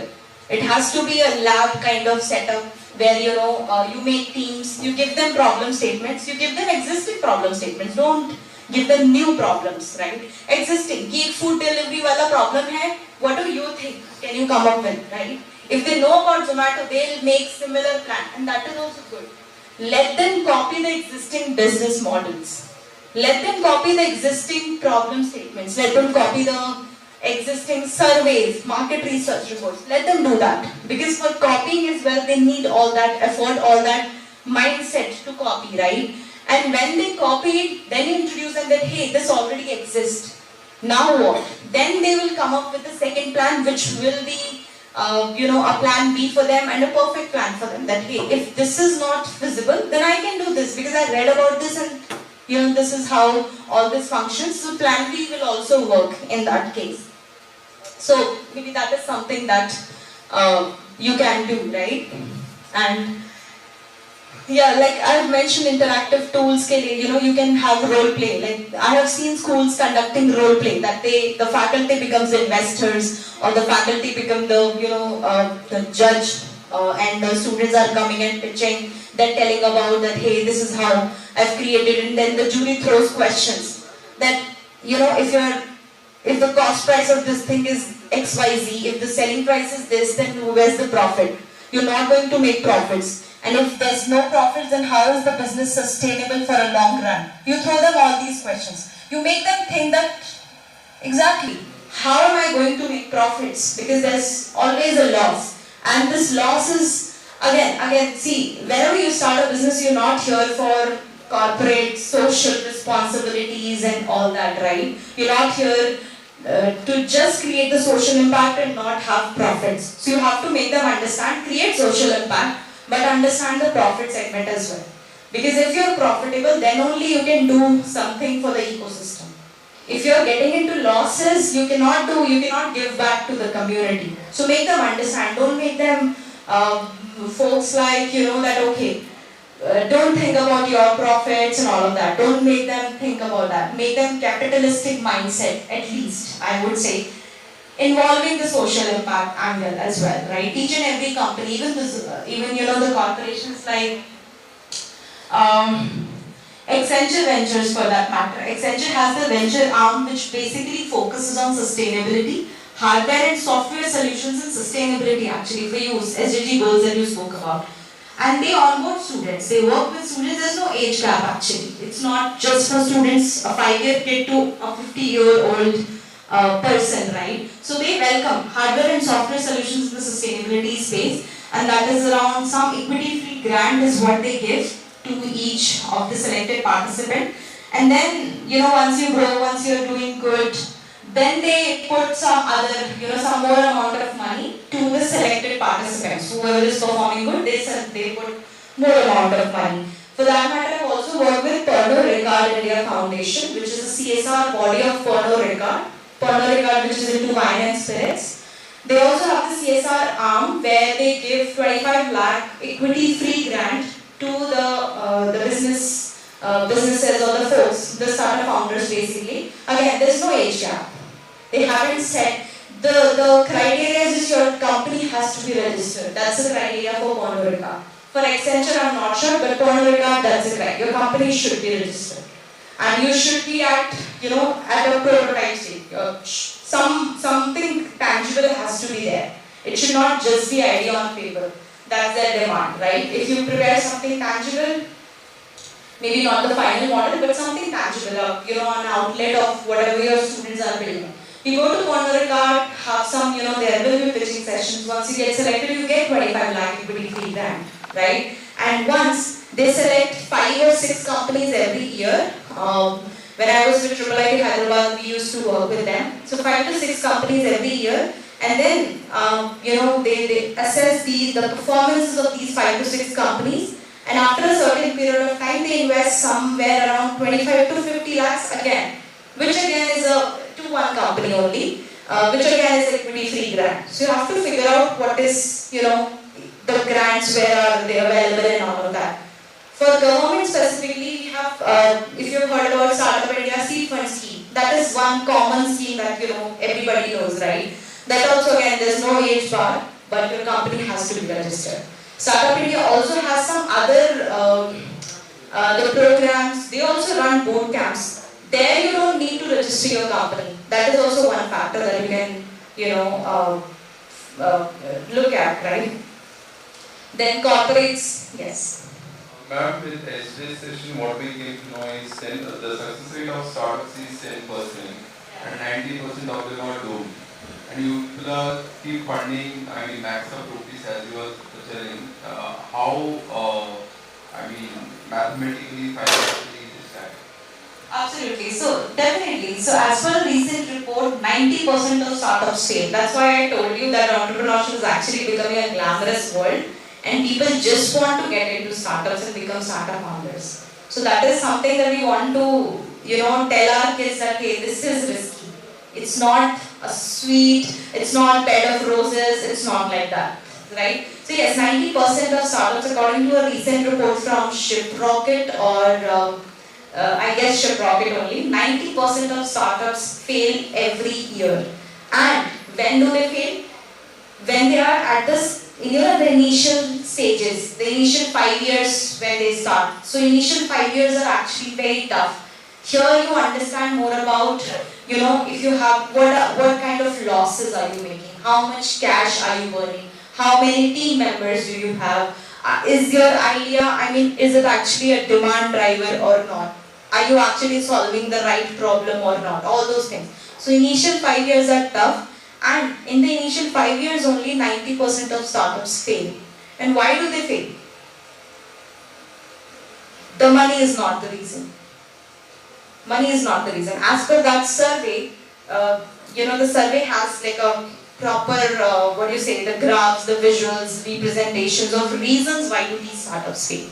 First thing, the major problem, which is I guess 34% of startups fail. Out of 90%, 34% of startups fail because of lack of product market fit.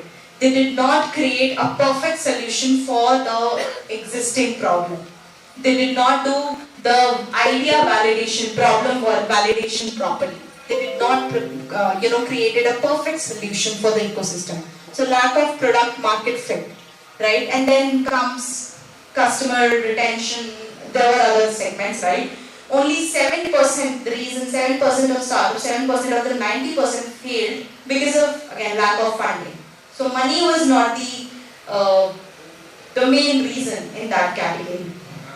Now my next question is, do you people fund these startups in the beginning or after 5 years once it comes into limelight? Right. So when we fund, as a VC, when we fund these startups, we fund at a growth stage, when they are already up and running in the market. Again, these startups can be 2-year-old company, 3-year-old company, 10-year-old company, 12-year-old company as well. We have companies which is maybe started last year, they are up and running again. The VC. Now, again, as I said, if the 90% are startups failing, how is VC making money? How are we making money then, right? Again, that's a risky investment for us as well. How do we do the due diligence and how do we invest at the right startup, right? So, whenever we invest, right, I'll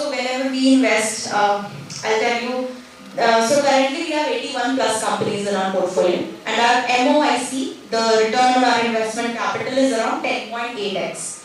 We recently presented a report to SEBI, so that is 10.8x, which is actually decent. Now, the returns on the investment.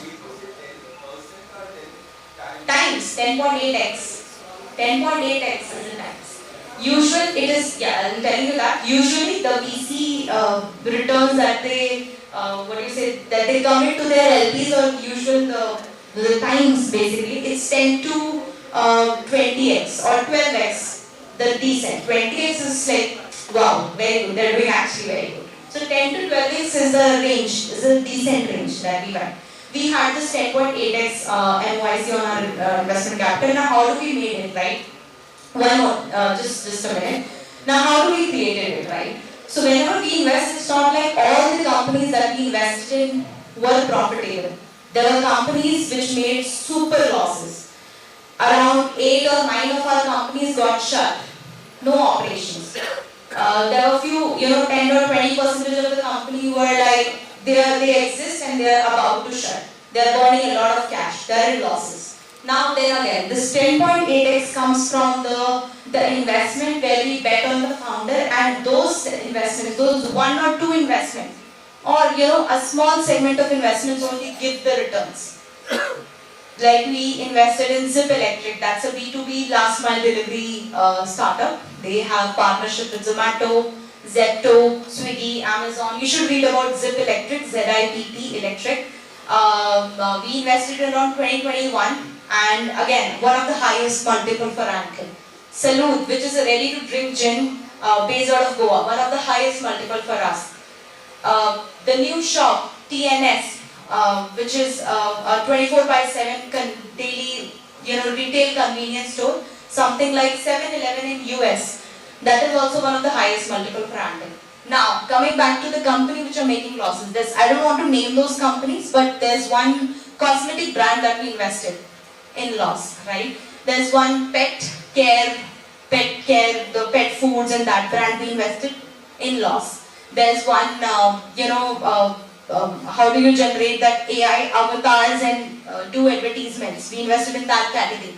Again, it's just, at a recovery stage, I would say. They are in the market, but not at a good stage.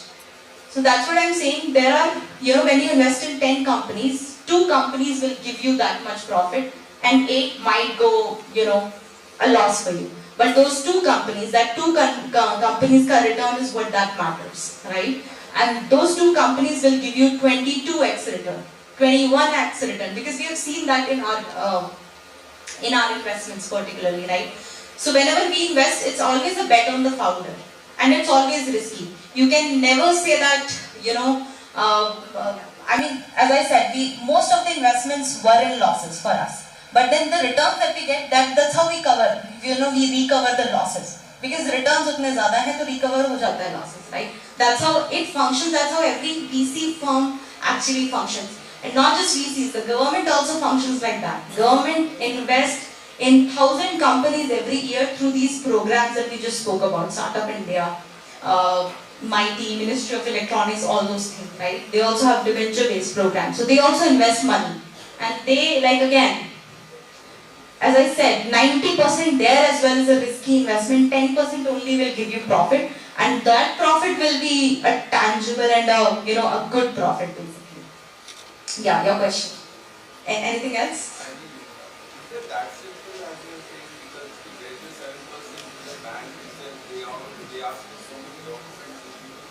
That's why people go for VCs if they are raising, not for banks or for NBFCs.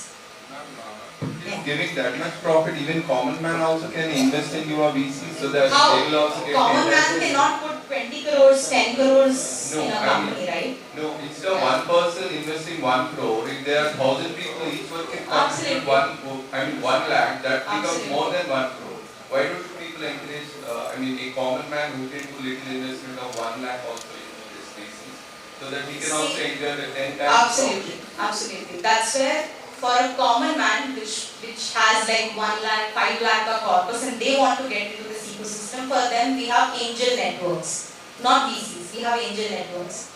Hyderabad has Hyderabad Angels, Mumbai has Mumbai Angels, Chennai Angels, Chandigarh Angels, these are angel networks, right? Where somebody like, if we have 5 lakh or 1 lakh corpus, we can put into that angel network, and there are some like they tell you, they suggest you each and everything. That's how you invest in SIPs or stock market basically.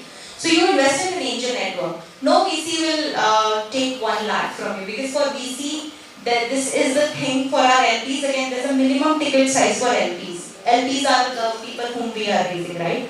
And it's not 1 lakh. That's why I'm saying VC comes at a growth stage, right?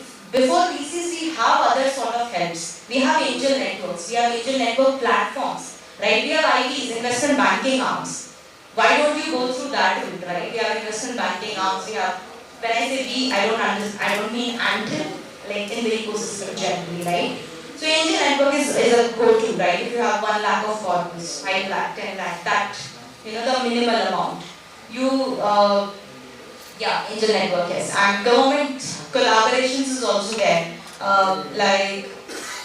Startup India also has this mentor, on their portal there's something mentor pool or something like that, where you can come on board as mentor and you can take some equity from the founders. There's some generic equity that you can charge, and in exchange of that equity you can put some sort of money, which is again starting from maybe 50,000 to 1 crore, right? That also you can do.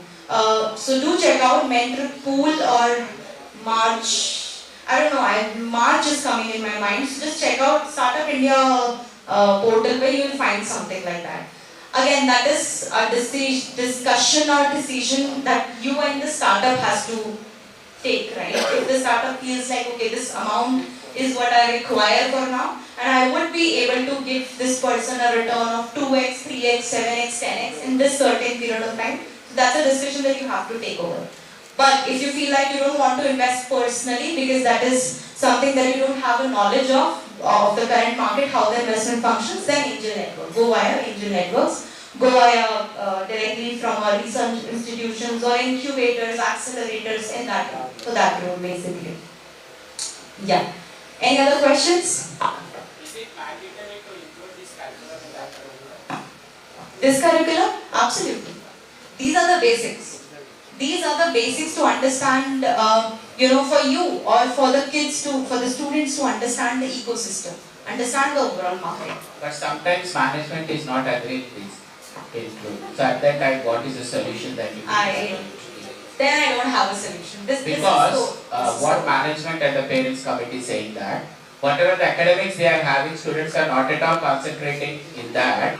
After the COVID, again we are introducing a new things and we are saying to do this, that, how the students can come up with these all things. The students are asking. I have an answer for this. It's not that it's everyone's cup of tea.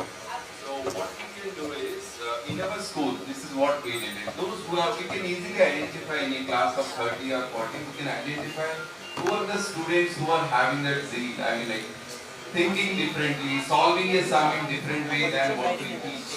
So we can identify such students. That's true from each class, say 2 or 3 students over a school. Absolutely. Totally second that, and that's why I said, please tell them that this is not for everyone. So, when you're introducing the course in your curriculum, it should not be that you have to attend this class. This is part of your attendance. This is regularly, this is compulsory, this thing, if you don't attend this class, your attendance will come down, exam mein nahi baithne denge, wo wala criteria, you don't have to put all those, burdens onto them. So keep them, so for this course, when you're introducing this course as part of your curriculum, please keep other rules and regulations away. Now, answer to your question, because management is not allowing, right? I really, yeah.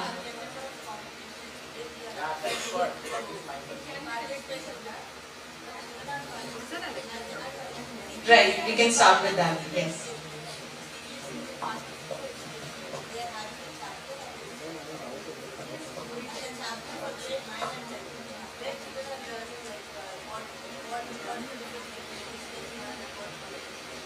That's great.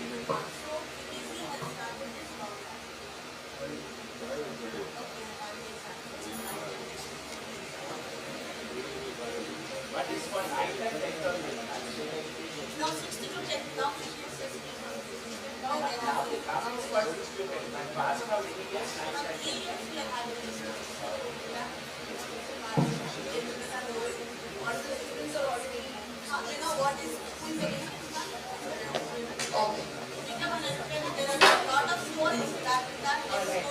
Okay, ma'am. Yes. Yeah. Yeah. Yeah. So we are from the rural area, madam. We are from the Jilla Parishad High School. So our basic idea is to first encourage the children to come up with ideas. That is a basic thing we need. We are doing that. Then this is entrepreneurship, this market, all these things are beyond the level of our imagination. Basically what we are doing is we are encouraging the ideation process. So children are coming with certain ideas. Then the next difficulty is to make the idea into a prototype. That's a big issue in our rural area, particularly government schools. We need some infrastructure and we need some technical support. Somehow we are managing that. The next level is to grow up to such a level, we need minimum basic funding. So you are saying that we need to register a company. We don't know how to register a company, then how to get a minimum fund to make that prototype or model so that it can become a startup. So we are at the level of only the ideation level. So tell us how to make the prototype and how to get the technical support, then how to get the minimum funding so that we can register a company and so that to reach a BC level of. So we are at the basic level. And one more question. So being a science teacher, we guided one child and she got a patent of a product. Only it is that level. And she is having a patent right for that. But we are not doing anything.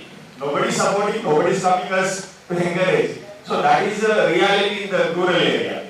So tell us how to make the company to be registered and how to get the minimum funding for that. So that we can reach that level. Thank you. Sure. See, this company registration is criteria for a few institutions, not for all, right? When you said the patent, right, I just got this thing in mind, Ministry of MSME. They run a few idea validation programs, which is again for students, and they specifically focus on ideas which have some kind of IPs associated with it, some kind of patents associated with it. So they do prefer those ideas. You should definitely check out and reach out the Ministry of MSME. MSME branch is also here in Hyderabad, NI MSME, I guess. Binghampet is the office. They're always accessible. I can connect you with Dr. K.C. Chaudhary, who leads the Hyderabad segment of MSME. So please do reach out to all these. Startup registration is one of the criteria, but not the main criteria for all the opportunities that are present out there for the students, right? And for startups, registrations and all of that, see, whenever a college, not a school, usually schools don't have incubators or accelerators or the entrepreneurship cells and all, right? Colleges have e-cells, colleges have incubators, accelerators. What do? They tap or they tie up with a CA, with a legal institution for that matter, right? When I was at IIT Hyderabad, we also had a collaboration with a CA company, basically a legal and compliance company. And we made this very clear that we will be giving you this much, that 400 plus startups will be joining you, 100 plus startups will be joining in our incubators every year, right? So you also give them a rough idea that, hey, every year around 20 people will come to you for registrations and they give you some, vendor level discounted values and all of that. For us, if you compare our registration prices which we had at IIT, and if you compare that with outside market, ours was too cheap. Too cheap. I mean, if somebody is charging 50,000, our CAs were charging 5,000 to 8,000. That kind of, this thing was there. So you have to always connect and collaborate and partner with these kind of vendors, these kind of CAs. Maybe don't collaborate with law firms, the firms basically, but go for individual consultants. Individual consultants, they'll charge much less because again, that's the sole person making money, right? So they'll charge much less. So there are a lot of vendors, individual consultants out there. There's one called Co-Creation. They are more for the marketing strategy and all of that. There's one called RNA Associate, that is for legal compliances and registration process and to take care of each and everything, right? So you can collaborate with such bodies. There are again, so RNA Associates, Bhavani is a good friend, Bhavani leads RNA Associates, and Bhavani is also an individual consultant, like separately also she takes some projects, right? So reach out to all those kind of consultants, because their charge will be less, and again you will not find everything or these kind of things for free. So free ka to nahi hoga, right? That won't happen. But MSME, I was saying, right, MSME funds every year, actually every quarter, they have this idea innovation program or idea validation program. Every quarter they come up with this solution, because again at IIT I used to lead the projects, and every quarter they have a specific theme. Like the recent theme was women entrepreneurship, women focused. Ya to started by women, ya to you're building something which is for women, solving a problem for women or something like that.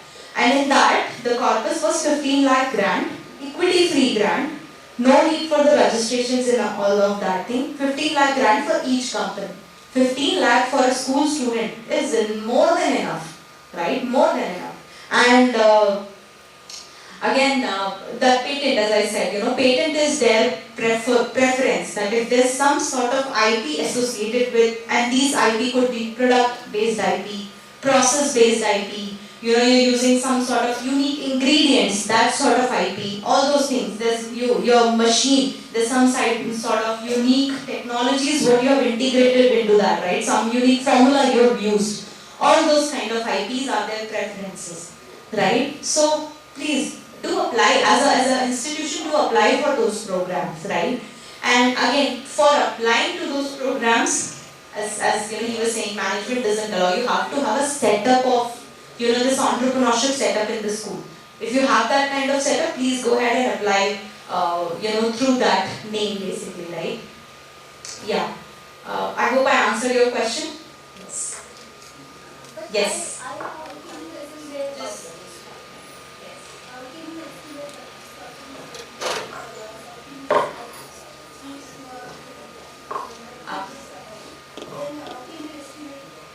The company is getting profit or loss? Absolutely, I'll tell you. Simple. It's a simple maths. Each and every company, they prepare this MIS, Management Information System, or they create these projections. Simple Excel file they create, where month on month. Today, if I started, and I suggest whenever you're starting a company, please make those MIS day wise, day 1, day 2, day 3, and whenever you're growing, when you think that okay, we are now growing, then make it for month wise. Month 1, month 2, month 3, where you don't have to track every day's performance. But when you're starting, you track every day's performance. Now, starting from day 1, whatever you're building, let's say you build water purifier, just for an example. You build a water purifier for yours, which can be installed in school, institutions, cafeteria, and all of that. That's the problem that you're solving. An easy problem only. Now, for preparing that water purifier, what all do you need, right? So you basically first assess what are your expenses, right? What are your expenses? You bought these, the operational expenses, the raw materials that you bought, the machines that you bought. Now, who is working on, making that water purifier, right? You will be hiring a team member, or you will have your co-founder, team member in that place, right? So, are you giving some or other amount of money to that person? If not, that's again not, you don't have to include that. So, all the expenses is what you have to count.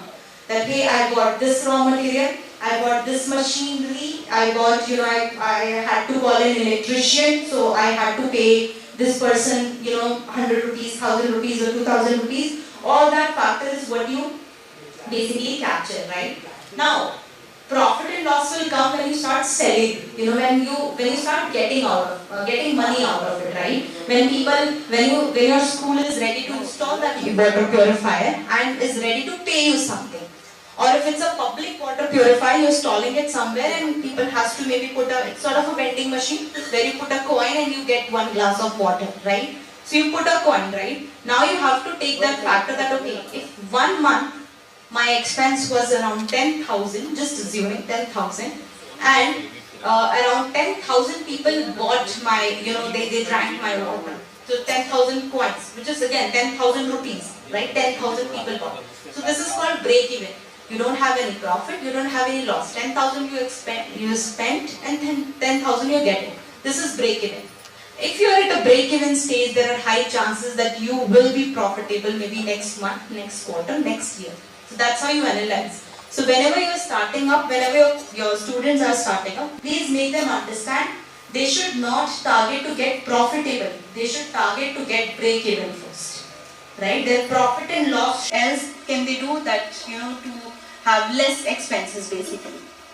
Right? So yeah, I mean, you have to capture all those things in simple Excel, then you calculate, okay, this was my loss, this was my profit, this is how I'm not making money, this is my loss, then what factors that can they do, right? If you're calling the same electrician every time, or if you're calling the same person who basically fits everything, every time, ask them that, Bhaiya, aapko hi bula rahe hain, right, every time. So please charge less, because I am also giving you business. If you're charging 2,000 for the first time, please charge 1,500 or 1,800 and then maybe 1,000 every time, because I'm calling you every month. So that's how you save up the cost. So you have to, once you start, you also learn this strategy. That's why I said, why all these factors are important.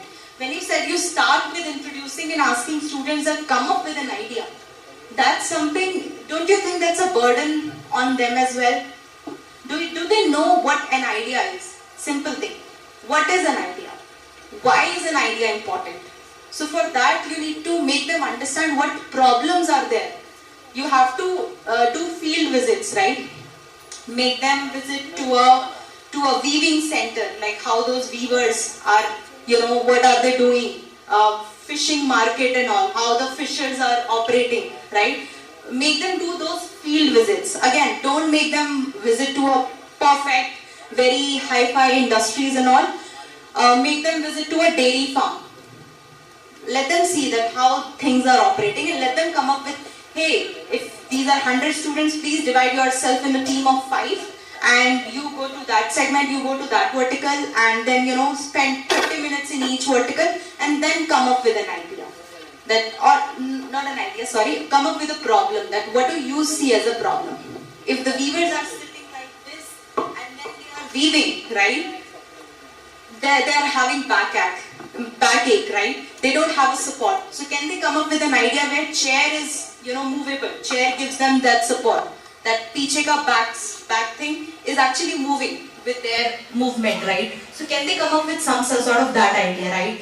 Can we make the weaving thing interesting, more interesting? Can we introduce some machinery in the weaving thing where they don't have to actually use their hands? Or can we introduce something for the dyeing part of it? When the weavers dye the clothes, these are harmful chemicals which just damage their hands and everything, right? Can we introduce something very simple where they're saying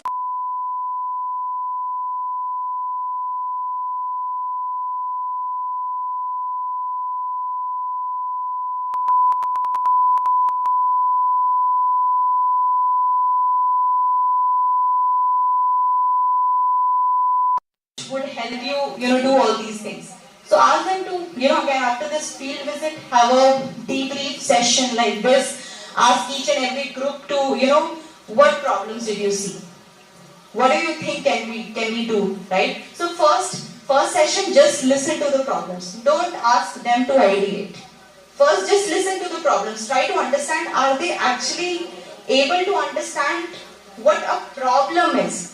Or is it just a problem for those kids, not for the weavers, right? So they have to sit with those weavers, or if they are visiting a dairy farm, they have to sit with those folks, the farmers, the dairy people, and try to understand कि भैया आप ऐसे कर रहे हो ये वाला process, so are you finding it difficult to do?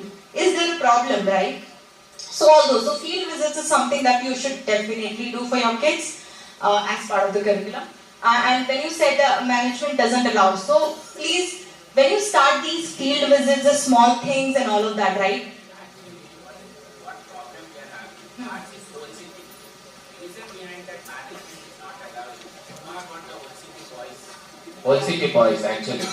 If even we can take for field trip also, we will say something, they'll do something. So that is the reason in those cases, how we can introduce means you people can come and give the awareness like that, or we can introduce like, though we have did many steps to introduce this kind of curriculum in our academic curriculum, but what management and parent committee saying just now what I said, they are saying like this, why these all unnecessary things making the student, even if we take them field trip also, that's a big headache for them. Where you are taking, in which place they are taking, and what time they are coming. Certain questions you have to answer them. But they are not thinking the student has to adopt this kind of what is a skill-based education. And what management is saying, already skill-based for education, IT is implemented from 6 to 10. That's more enough. But finally, in our school, we have, by Lucar book, by Mike's Innovative, we have introduced that Tinker Lab finally. In that, parents have cooperated a lot, thanks to OCT parents for that. And finally, it was data. My intention is that we are having, just now you are talking about VC. Such a good implementation people are doing, if parents and if everyone will give what we say support to us, and teachers and the students will become more smart in coming this man. So this kind of problem we are facing, that is the main reason in all city. Absolutely, I totally get it now. So if you cannot do field visit, can you yourself go to that area and create a video, sort of a presentation which you can show your students, because then nothing is possible, right? You simply sit in the classroom and then show the students that, hey, we spoke to around 20 dairy farm folks, this was the dairy, and this is the video of each and every vertical, and these are 20 folks, leading those verticals, and this is a short interview survey kind of setup that we conducted with each of the 20 folks. Please check the video and then come up with something, right? So you have to do like 100 things to make the students, understand and take interest in at least one or two of those things, right? You have to take that initiative, because I understand students, right? Kids. Teacher, yes, absolutely. That's why instead of students, that's why instead of students, you guys are taking the session, right? If the kids were sitting there, I would have finished the session in half an hour, because I would see their faces that, okay, they are yawning and they're not taking interest, right? So that's the thing, that's why you are taking the session and not the kids, right? And maybe next time, let's have kids take such sessions which we can keep activity based, not theory. Because I don't believe in the theoretical part of it or just me speaking and all of that, right? Whenever you also conduct some sessions, make it a theory based session, group wise. Kids love performing in groups because they know that, okay, half of the time will just be do fun and 5 minutes maybe we'll do all the calm and everything, right? Let them take that fun, right? Let them have that fun, let them do whatever they want. But in the end, you just have to associate an outcome. So whenever you create these activities or conduct these activities, don't make it as like a maths or physics activity it's a 30-minute thing, 5 minutes you do this, next 10 minutes you do this. Don't allocate these timelines. Just tell them that, hey, you do whatever you want, but the outcome has to this. By end of the day, I want this problem to be identified, 5 problems to be identified from one group. And just keep small outcomes associated with each activity, and then they will feel responsible that they, okay, like having fun, and then I have to based on that, whatever outcome that my teacher is expecting, I have to do that as well. So don't make everything a curriculum sort of thing, that okay, 5 minutes this, timeline, timetable and all. Kids don't like to follow timetables. You have to be the bali ka bakra every time.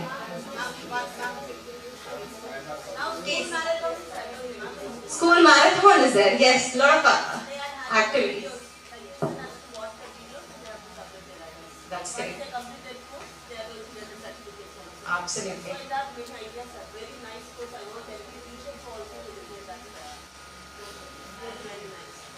Yes. Ma'am, what do I understand with these students' workshop is we are not here to make the students all of a sudden some big company in these things. Yeah. Only thing is we need to generate that idea. I mean, to give a feel to Generate the that spark. student. So identify what are the problems which are there in the surroundings, what are the solutions which are already available, what is the better solution which you can give.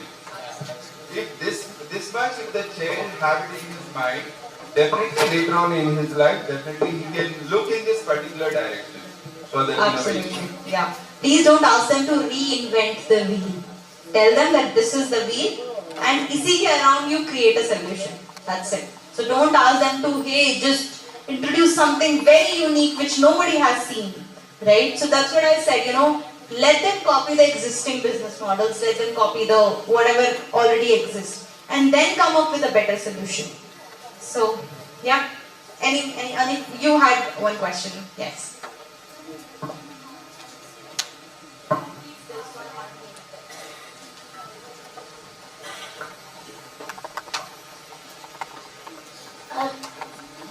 I would just, as Sir said, from a rural area, I'm just bringing out one more, like maybe we are discussing problems and solutions. So we had this ideation challenge and we had one of our participants from the rural sector. Now what was happening is, the child has copied many existing prototypes because they belong to rural areas. And some or the other, maybe just to encourage the child, different organizations related to rural sector brought him to a stage, prize money, where he felt so elite that was such a good job. There was no standardization and maybe the child belonged to a rural sector, so a lot of things were poured on him. But what happened is that ultimately the child landed with us, and we had a person from CBSE as a mentor. Then she saw the project. We were not able to discuss with the child, but we had to give it to the judge. And then he said, it's a very, it's not that important, the way, only the idea is good enough, but actually it's a very small thing that he created. But we heard that the parents were very disappointed when he came to us and we heard these words.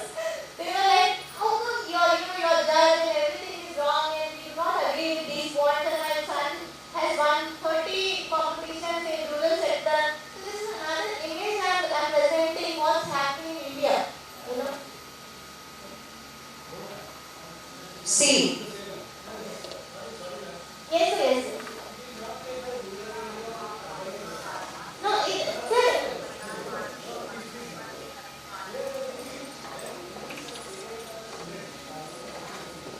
You can come to front. This is about not even politely agreeing and disagreeing on different things.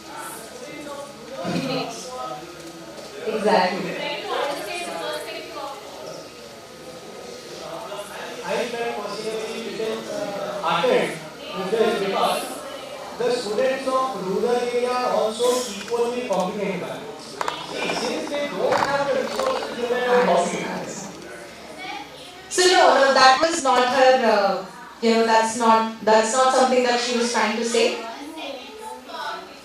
Yeah.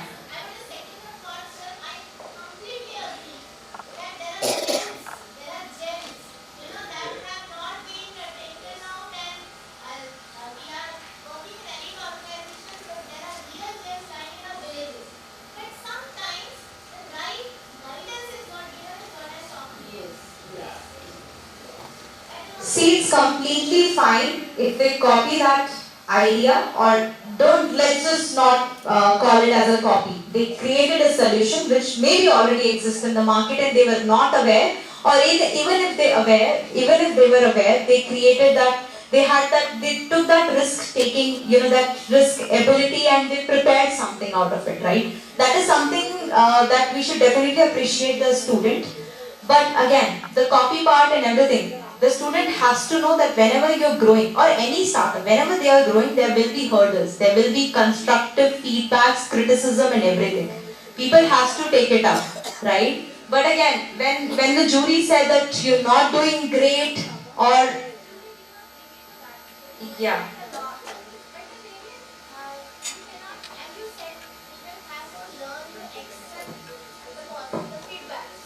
Yeah.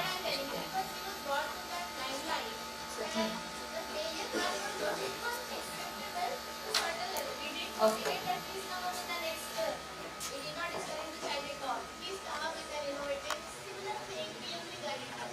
Absolutely. Alright, yeah, I mean, just wanted to bring this point that even if they get the criticism and all of that, that is okay. You have to tell your kids that they did great, right?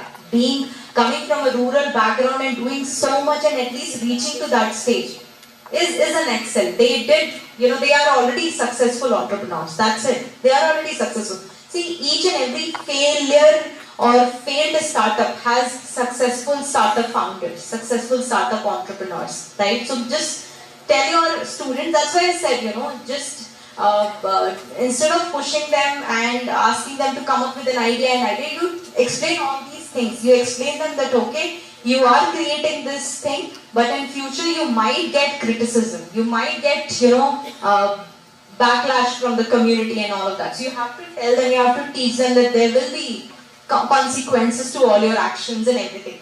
But for now, whatever you're building, this is remarkable. This is absolutely good, right? So yeah. Any other questions? Yes.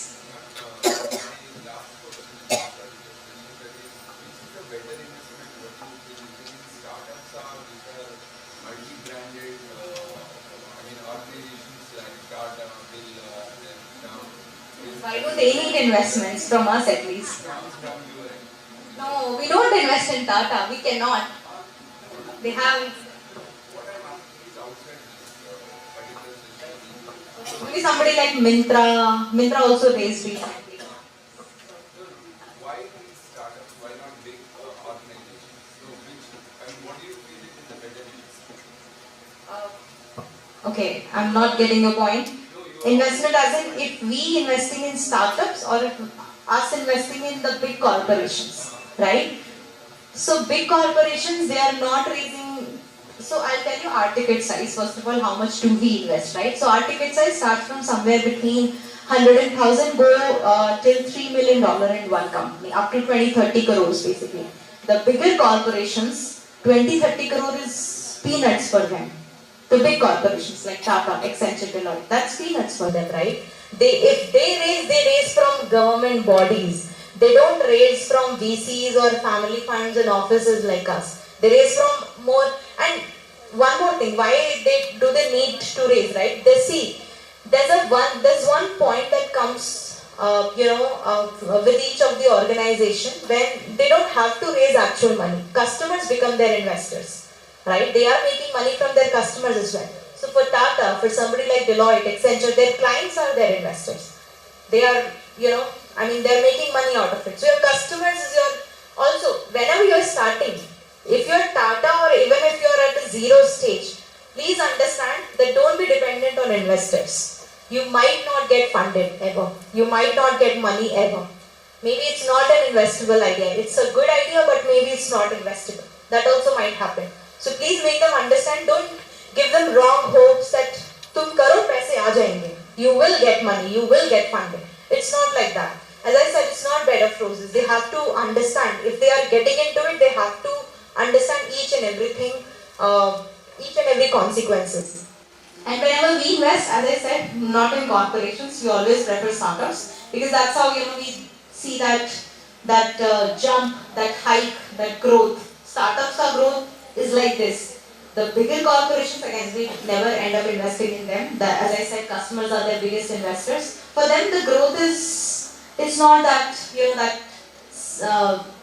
that graph is not there. They are still slow. They are at that stage where they have to take it slow. They cannot do a sudden jump, sudden hike in their operations. So, yeah. Is it necessary to be a commercial idea always? No. No, not at all. Somebody makes an idea, but it is useful to the society. Social impact, absolutely. That students can make their prototype or getting to a market unless and it is not a commercial one. Who said it has to be a commercial one? It doesn't have to be a commercial one. If you just maybe, if you look at, I would say 80% of VCs, angel investors, angel networks, they have a core focus on climate, sustainability, social impact, real estate, prop tech, urban mobility, EV tech, and all of that.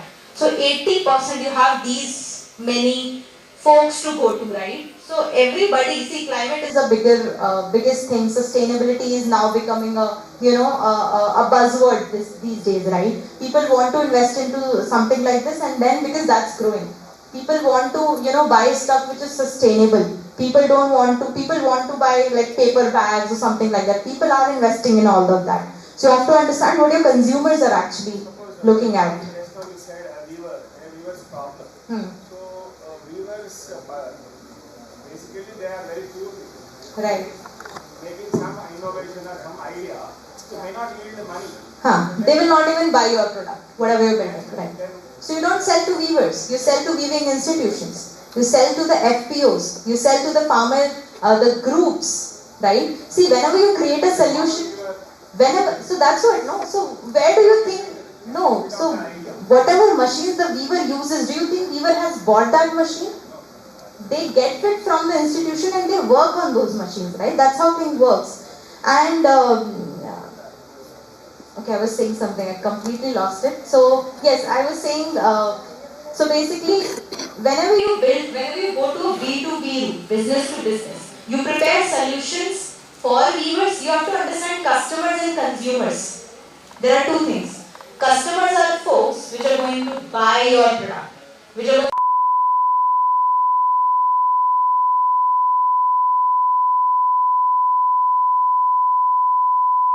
use your product, right? So you have to see who you are building it for, right? Let's say for baby products, right? The diapers, the baby thing, right? Are you going to sell it to a baby?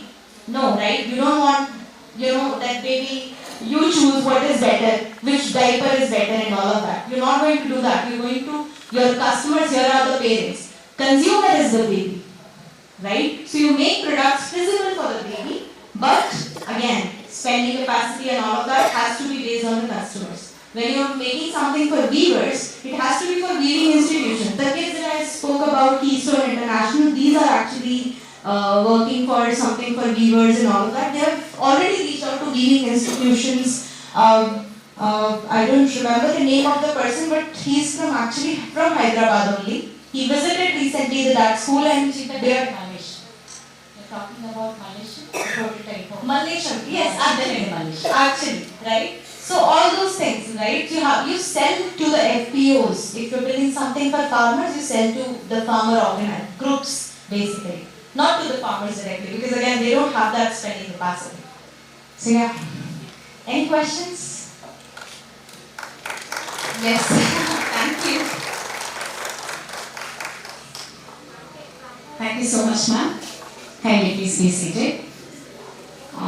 To add into the not so-called debate, but there is a school called Augusta Foundation in Kuppam district.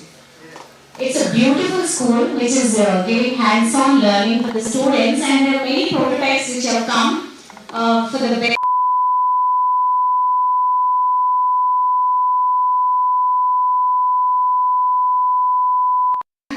it's when the tap opens and closes because there are some particular timings in the village. So she created this and it has been prototyped and it is not a commercial. So these are the things which we have to make our students understand what is actually. That doesn't mean startup should end up in a commercial profit earning. There should be some community engagement also, as ma'am was talking about sustainability. We can talk about value education, we can focus on education as it is one of the most important sustainable goals. So, ending the session with that note.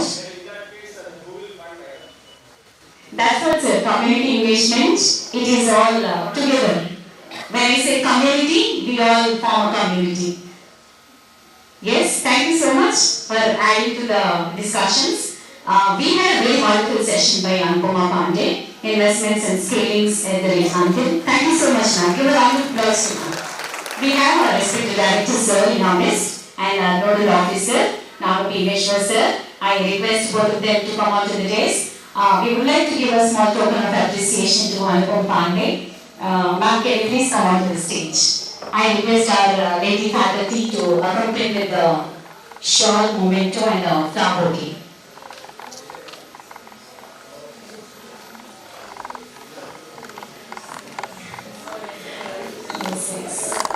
Thank you so much, ma'am. We once again clap, give a round of applause for the wonderful session by Anupama Pandey. Thank you so much, ma'am.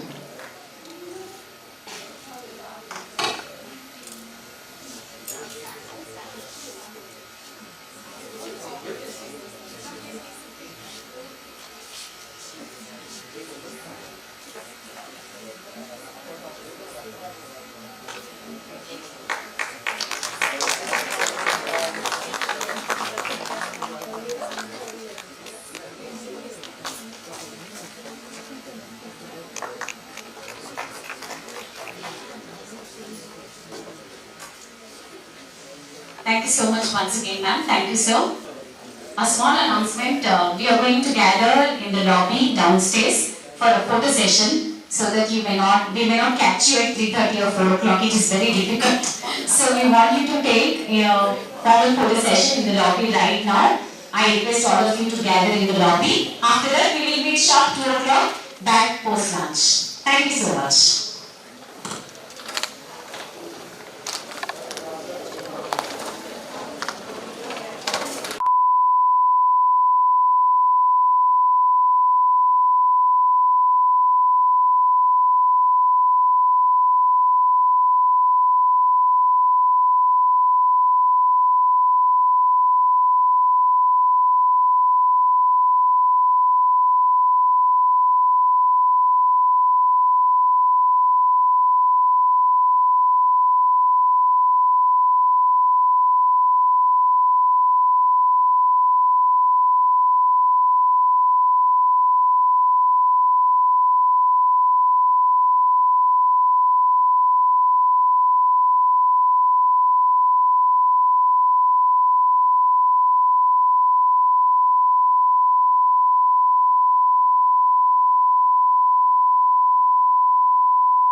Decision maker for that particular aspect.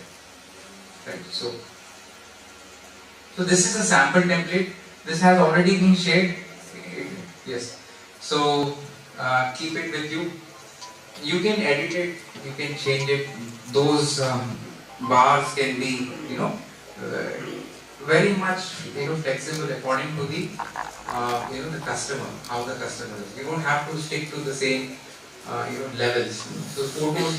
What is ethos? Anybody? Values, right? Great. Ethics. Any examples here? What all can we add here? Values, ma'am has rightly said. What are the values, ma'am? If you want to, what are your values? Be compassionate and humble. Clear. Honest. Any more? Determined. Kind. Devotion.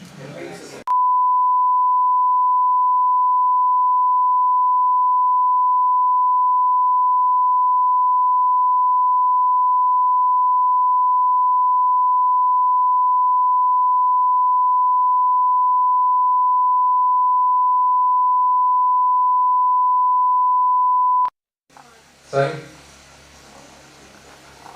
Personality? Introvert, extrovert. Right? Enthusiast, driven. These are little things which are all external. Right?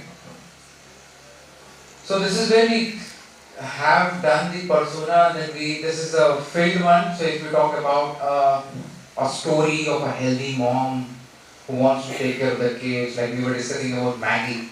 Obviously, we love Maggie, but we will be, little anxious to give it to our children. And this is how you can see the age has been filled, the occupation has been filled, location. So right, the more clear you are, the more specific you are, the better it is for not just you, your team, but also the stakeholders such as investors or any other key partners. Let's say you are partnering with somebody. Right? It happens more than we know. Partnerships, very important. Right? So as we get on from the customer journey, we understood that who are the customers and what is the size and what are the different market types. This is what we discussed before lunch. So now I am going to connect the customers and the problems with the solution generation.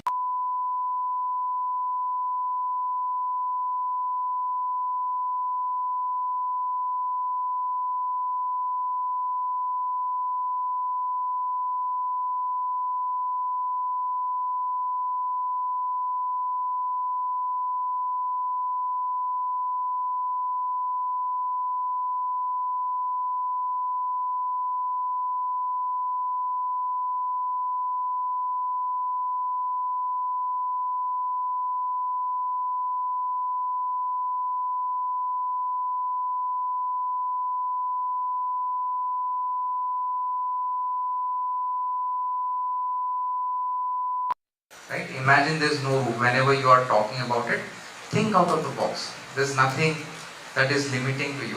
It's just your mindset when you're going for the brainstorming activity, right? Everybody need to participate, right? So post lunch we are going to have an activity right now. We'll discuss that. What is this?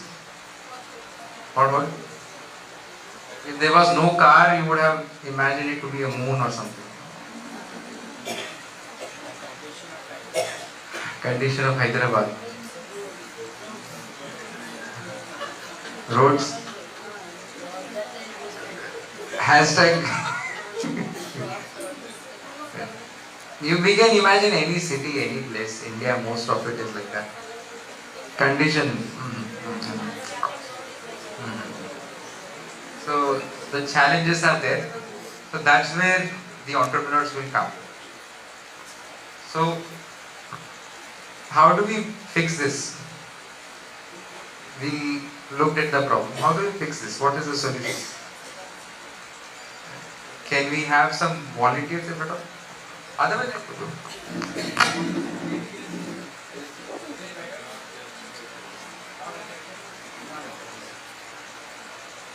so the point is, how can we generate ideas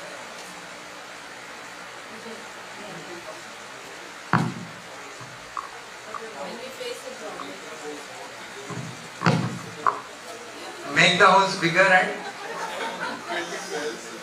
create wells for rainwater harvesting. And anyway, metros are coming in a year or two.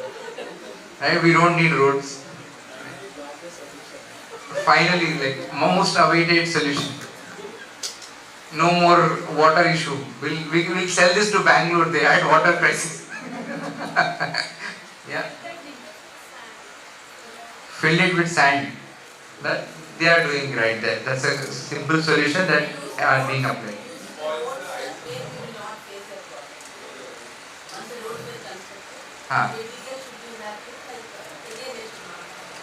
The material, focus on the quality of the material.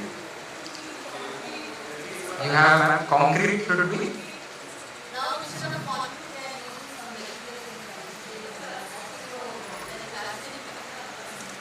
Instead of concrete, they are putting sand.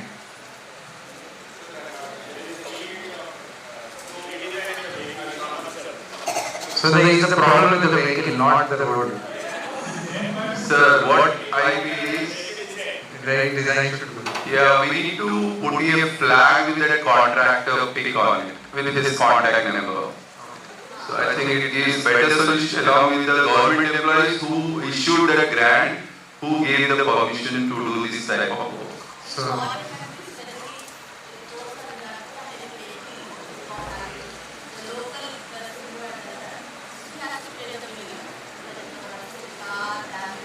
so the authorities should put some policies. Yes.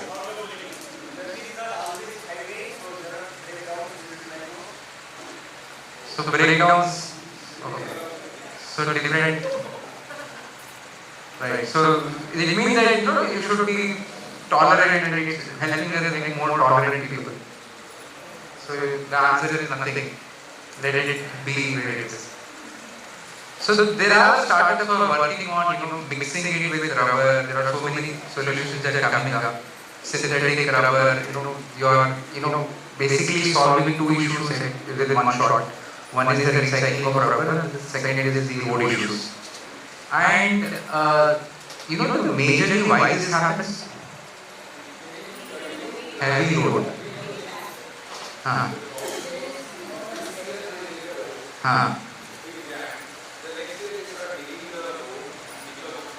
So the way, like before election, 1 year they start. Before election, first year they should do it so that there is a problem. Second and third, they don't do anything. Before election they start.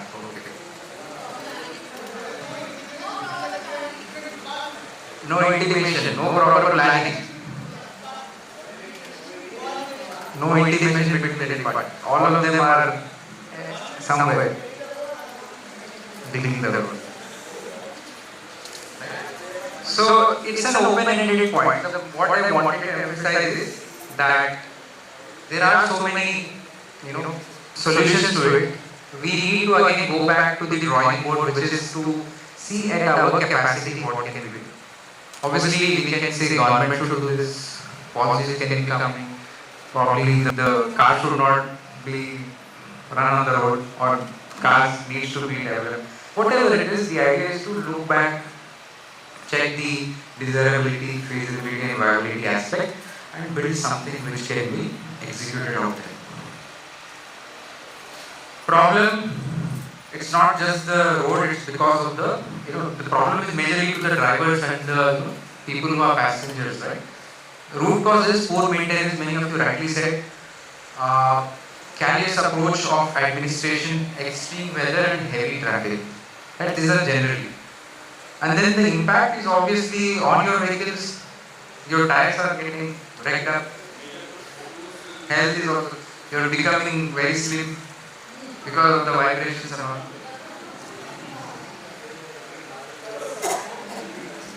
Getting hungry. Congestion is also there. Physical injuries in the car itself, you are happy.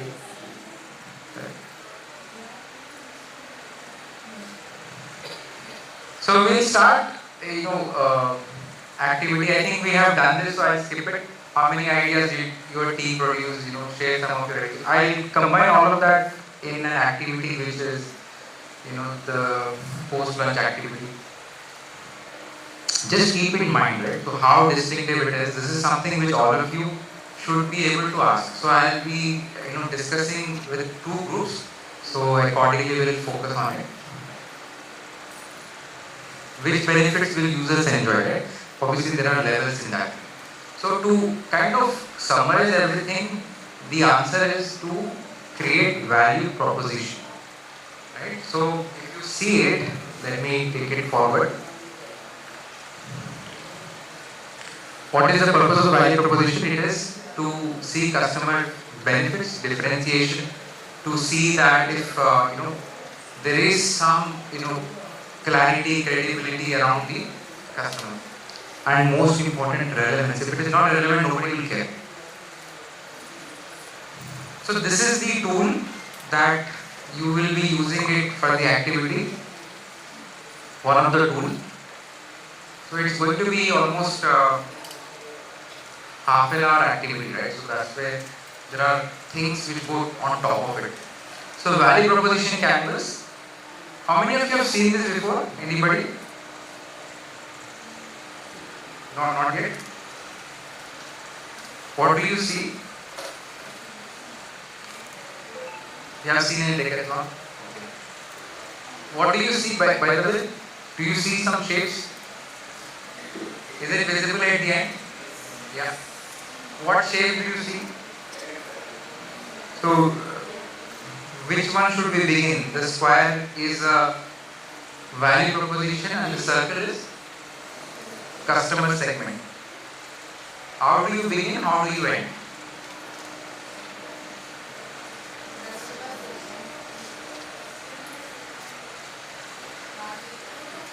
Customer segment we will start.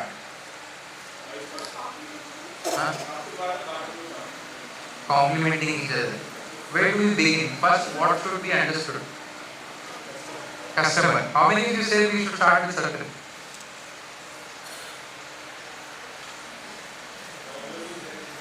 How many of you say we should start with square?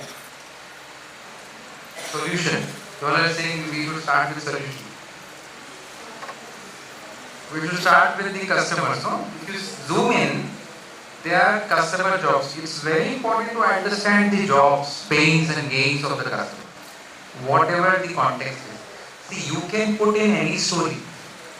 See, this is like a tool. No? This is atta grinding machine. You can put any atta. I know you, please bear with me, many of you are yawning. It's post-lunch session. But try to understand the relevance of this. This is a tool, right? So first it is very important to understand the customer's jobs, customer's pains, customer's gains. What are the jobs? Problems? Problems or the task that needs to be done? Customer, okay. So, because you all are seeing it for first time, let me deep into it. So, customer job is nothing but what are the tasks that they want you to do for them? Why are they hiring you? For example, if I talk about Uber, what is the task if you are a passenger? Pick and drop. Pick and drop is the job. Safety is the main job. Is it the main job? What is the most essential job? Reach on time. Is it the job? Is it the main job? What is the main job? Travel. A round of applause to ma'am. Please don't. Round of applause like higher. Come on, yeah, come. Okay. So travel is the job, and that's the main job. Please don't confuse with the gains and pains, because we are going to have more, focused blocks. Traveling from point A to point B is the job. That's the prime task. Obviously, there are other like cabs, buses, all of them are doing, but this is the prime job, traveling. Then the pains are unable to reach on time. Pains are lack of security. Right? So whatever are the issues, uncertainties, challenges that the customers face before, during or after the jobs are being done. Even if you are unable to book a cab, that is also a pain. That can never ever be the job. Right? Please don't confuse. I can say 90% of the startups fail to identify their jobs. 90%. One of the main reasons. It's not where they end up here in the value proposition. They fail there only. If they don't understand the problem, obviously they will fail at the solution. Now, talking about gains, what are the gains? What would you love? Right? So, I am using few of these adjectives. Right? What would you love? Punctuality. Low cost service.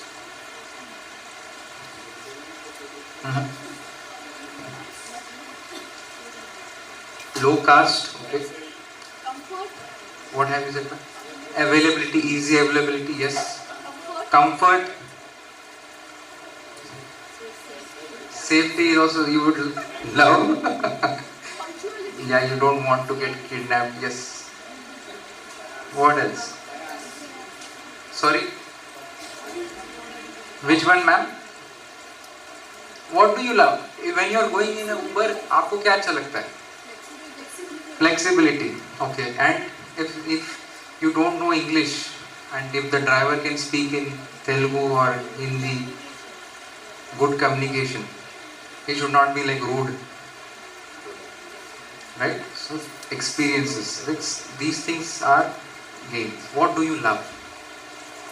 It's a very beautiful tool, simple but so powerful, and this can be integrated with your business model and so many other places. Sorry? Service, right? Service, what kind of service? Like we need to break further. It can be the reaching on time. Discount coupons is what we love, absolutely. Right? Discounting.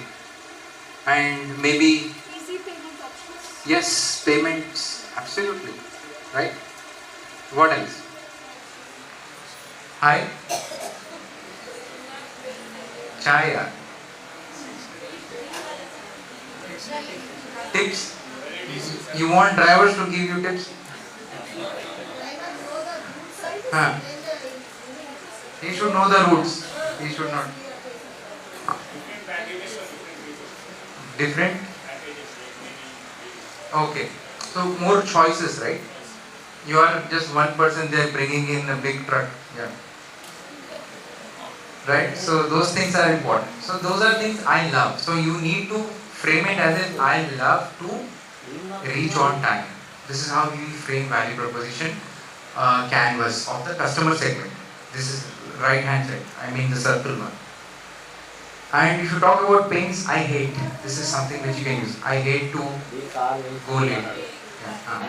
Sir light వేసి తీయమన్నారు ఈయన కాదు ఇంతకుముందు వేరే అతను ఉండగా So I hate getting cancelled at the nick of the moment. Yes, I hate cancellation of rights, abrupt cancellation. Yes, rude behavior. Yes. So if you see that sometimes the gains and pains can be reciprocal, opposites. So don't do that. If you are putting gains, you don't have to repeat the same in the pains. You're losing the space. It's important that you bring in at least 3 unique points. Okay, so we are good with the customer segments, and the simple way to identify it is, imagine it's the face of the customer. The circle is nothing but the face of the customer. So always begin with the face of the customer. Understand the customer first.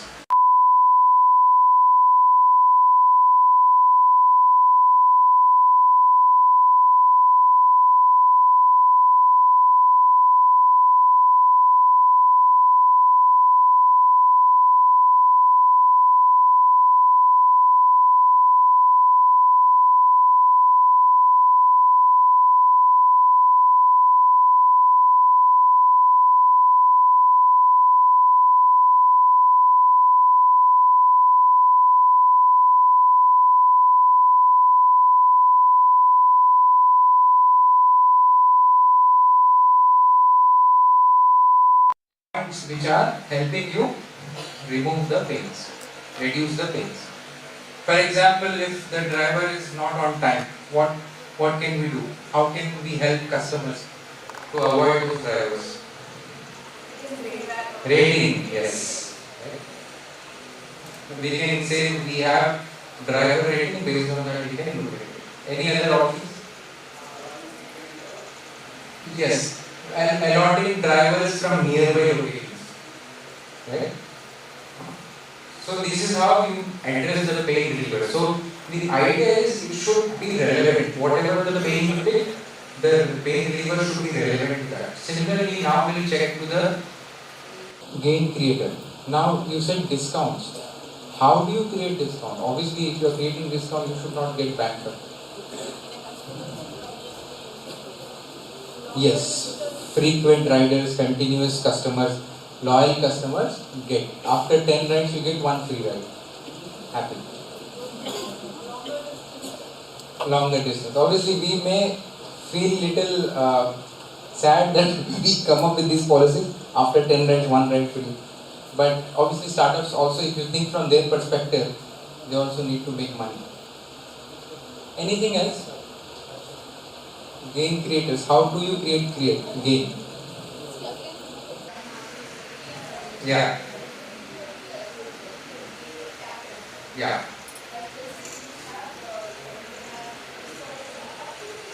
Yeah, absolutely. That's a smart way of doing it, right? Absolutely. Right? You're not losing so much. You're giving, you get more purchase value. Yeah. Yeah, smart. Yeah. Clear? Now let's say, how can we create a good environment in the cab? People say we love to have good experiences. Hygienic.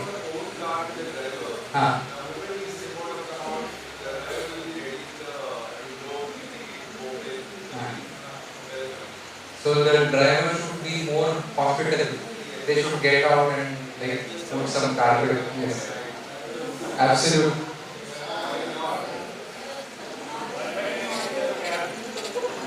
Not putting high music, right? Obviously. Wi-Fi connection. They used to do it, no? And not taking person for. Yeah, there is somebody fighting, wife and husband are fighting, and you are the judge. Doesn't it happen? Say, sir, oh sir, I have to go to bank, wait, please. And the fuel is not there. So these are all some issues where even the customer has to, bear the issue.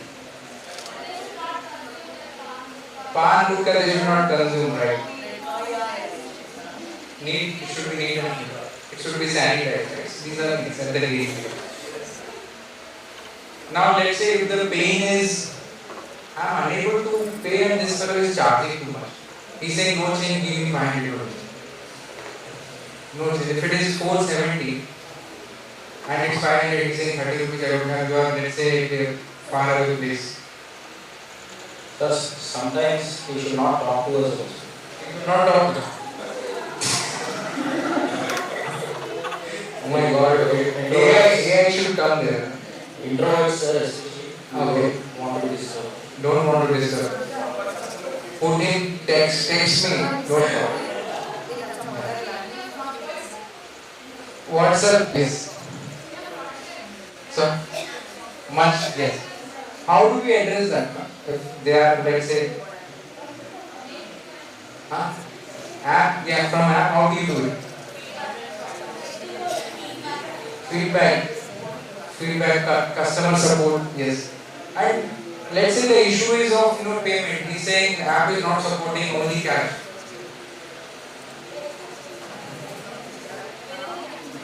Yeah. Yeah.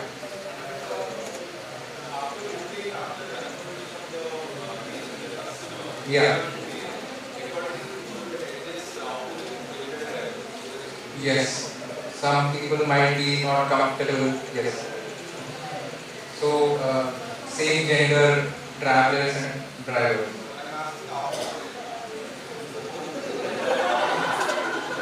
You want female drivers to escort you. Oh, that's maybe we should write to Uber or something. Oh. See, customers are, there is no one way to understand customers. Always to know or speak them first and then understand. See, there is a full 5-star driver who is a man, sir, will give him 1 rating. Why? I'm waiting. Right? So we just discussed customer jobs, right? So understand what are those functional tasks, emotional tasks, right? Social tasks, supporting tasks which are there for the customers. Very important. See, the task can be anything, like we were preferring, especially introvert, they prefer same gender drivers, right? And at that time, obviously, it's not just the functional. Traveling from point A to point B is functional, but it is more of a social task, right? Emotional task. So these are all important. Now, pain, again, you can look at what are those obstacles, risks included, like the safety, and you can also talk about the social outcomes. What are social outcomes? What are social outcomes?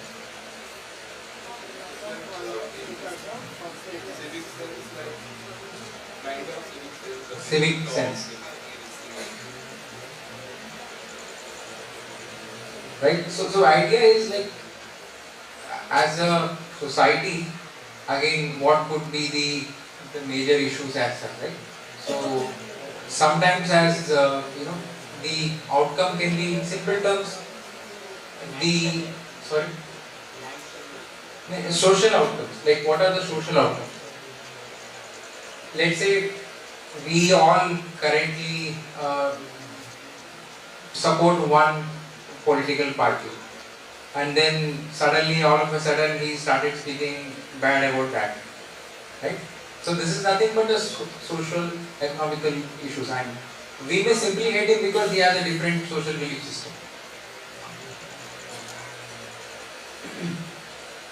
Gains, again, look at what is required, what is wanted, what is desired, what is what can be make them more delightful as such.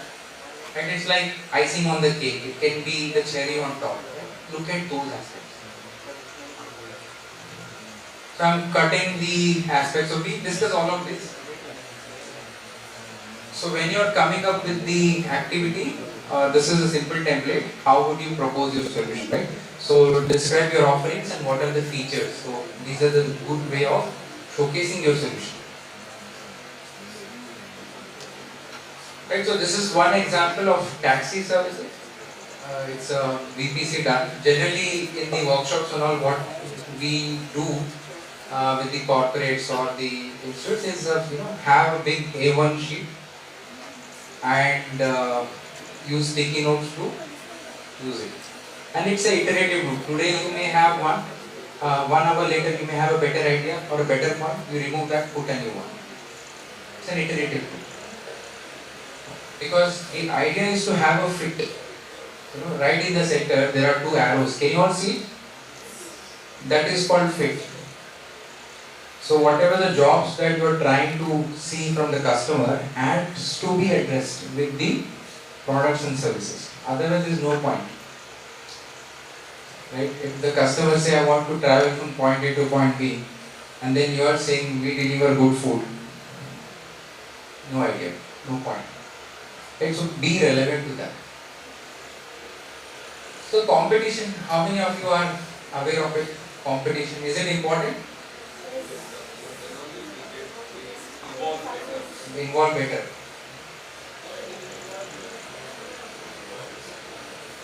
Is there any marketplace where there is no competition? Sorry, teachers. Look around you, sir. No competition. Then there is one vacant position for a principal.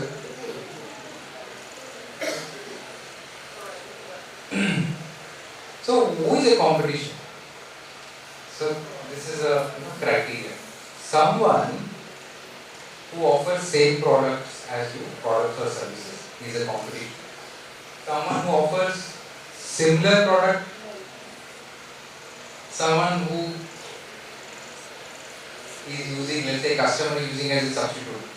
Like if you are a toothpaste company, somebody is using a Manjan, then it's also a competition.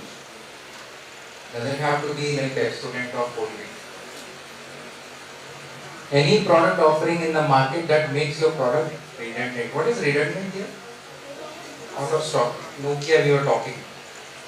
Right? We were talking about the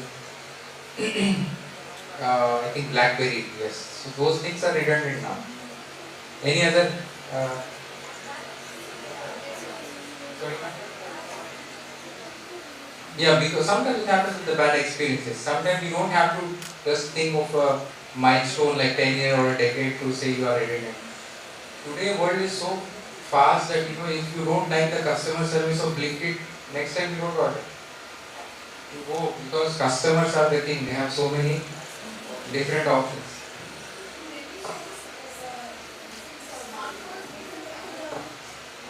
Redundant. Yeah. DSLR. How many of you have DSLR? Okay, very few, right? Because of why are you using DSLR? You stop. Okay, no more. So quality is still good. You can take it in different flaps and stuff. Unless like most of us are happy, more than happy with our mobile phone cameras, and it's difficult to carry it and stuff. So it's kind of redundant. And similarly, if you look around these lights, earlier 20 years back, you had this tungsten filament, right? So that was to be there. Now it's gone. If you talk about the floppy disks, it's not there. CDs is not there. Radios are not there. All of them are redundant.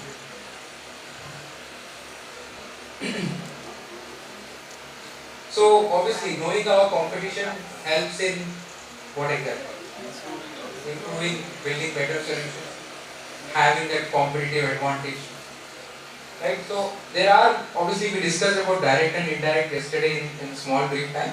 So competitive analysis is something which is very important. We have direct, for example, let's say we are running Domino's, the direct competition is Pizza Hut.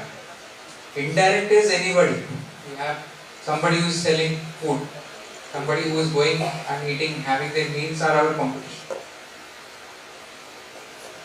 So these are some important questions that we need to know. What are the solution benefits? Identify the value proposition around it. Once again, grill your solutions with the competitors. See what is relevant, what is already replicated. How can we be at least 3x, 4x better than our competition? And can we make it sustainable? Sometimes, like we all have seen, people, most of the companies, they try to play. They say we are better because we are selling cheap. Do you think it is sustainable? Is Jio selling free SIM cards today? Right? So it's very important to see how you can sell it sustainably. How can you be sustainable? So as we walk out, this is the value proposition canvas for us. We will quickly get into the prototypes. So what is a prototype? Model. How many of you heard about MVP? There is one more thing there. MVP. Minimum viable product. Where have you heard, sir? When have you heard this? In courses. Okay. So good. Sir has correctly said it's a minimum viable product. So prototype and MVP. There are two things that we will learn today, and we'll make one by that activity. So it's going to be 3. How many more minutes per 3? 10 minutes per 3. Okay. So prototype, I don't need to spend more time, I guess. Can we go to the MVP? So prototype is what? Is a mock-up. All of you have seen it. It's used to visualize, showcase our customers.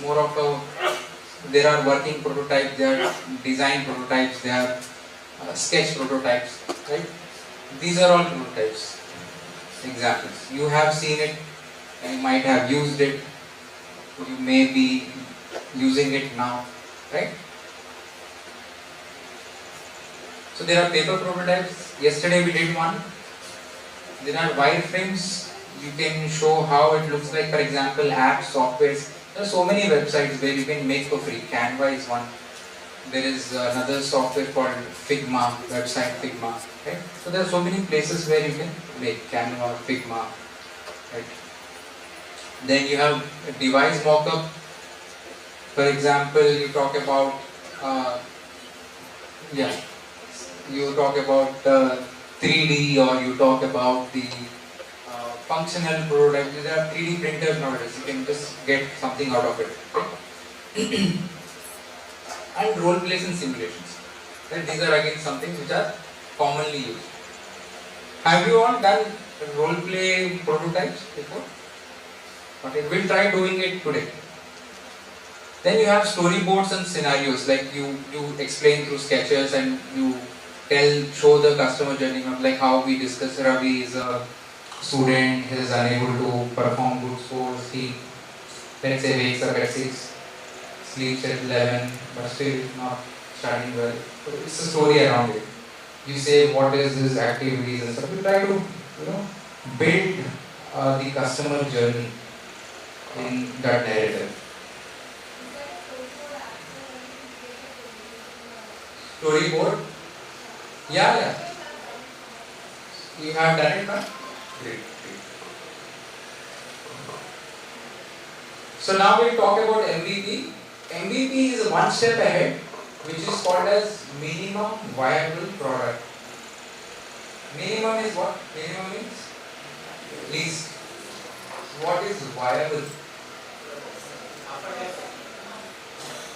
We discussed those 3 circles. What is viable there? No. What are 3 circles? No, not those market size wala. Those 3 circles. Innovation trinity. Desirability, feasibility, viability. What is viability there? Feasibility is that. What is viability? We discussed yesterday. Profitable. Round of applause to sir.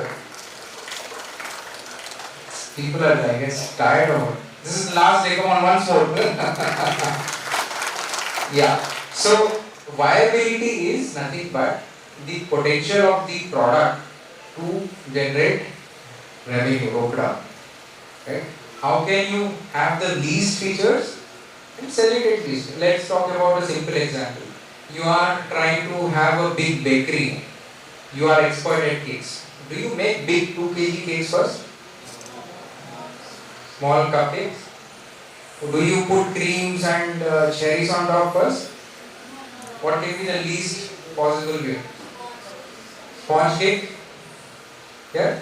And you sell it. Obviously you won't get 1,000 out of it, but at least you know the taste, if people are liking it or not. The people themselves will say, sir, you are making this, make it for my wedding, make it for this birthdays and all. Right? There is actually a teacher who told me, like in the last boot camp, she does this. She is fond of, baking. She was passionate. Then she learned how to be a good baking person, and then she started selling around the community. So today she has a small shop in Kerala. So she's earning around 40,000-50,000 on the side. That's good enough. So these are some things which we obviously need to know. For example, imagine a cake. Obviously you don't buy a cherry and say take it, or you don't just put a atta and say it. If you're obviously talking about a cake as a final product, you can make a cupcake and sell it. Similarly, if you talk about a car, make a car which is functional from the very beginning. Don't go for a, obviously the second thing is, some of the startups do it still works, but the idea is to the best way. What is the best practice?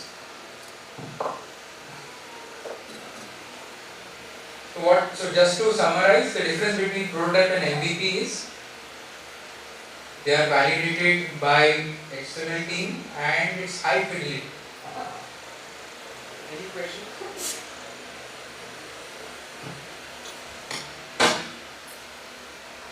Any questions? I'll just pause here for a while so that you all can sink in a bit.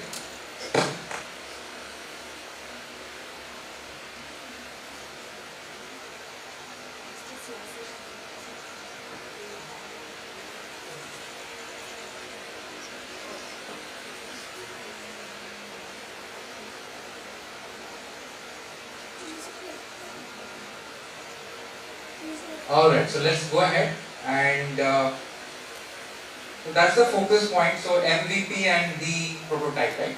So the main aspect is to look at the third point, which is to validate design as such. But when you talk about the MVP, the aim is to get the product customer fit or problem solution fit plus. Once you have done that, when you do it problem solution fit, it's for the VPC. You are validating the problem and the solution. You use VPC for problem solution fit. What is VPC? Value proposition canvas. Is it clear or image going about? Not complex, no? How is it, ma'am?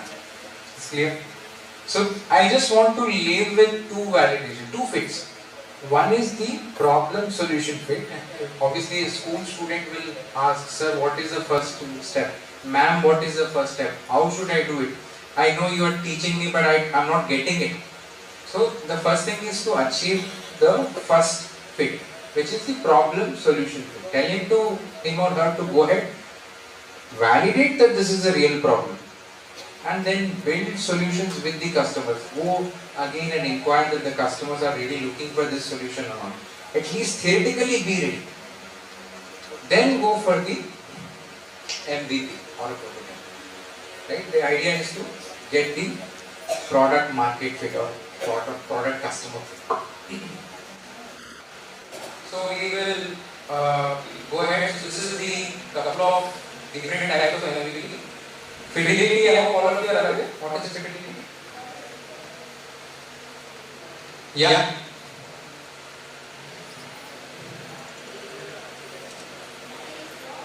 Sorry.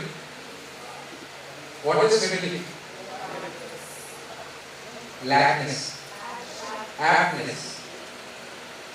Can we be more precise? Can we be more simple? Sorry. Clear. Trust. So it's basically representing something. Let's say people think you are Picasso and then you draw something out of it. Relevance. It should be like what you say, it should be there. So that is what the fidelity. So low fidelity is just a rough sketch, And then medium fidelity is like you may have used some Figma or Canva to build something around it. And then the third one is high fidelity, where there are some actual things happening. If you say you can order food through your app, things are actually happening. Right? Before you just give them say this is how you can order food. The low fidelity one. Right? It's not something which can be completely dependent on.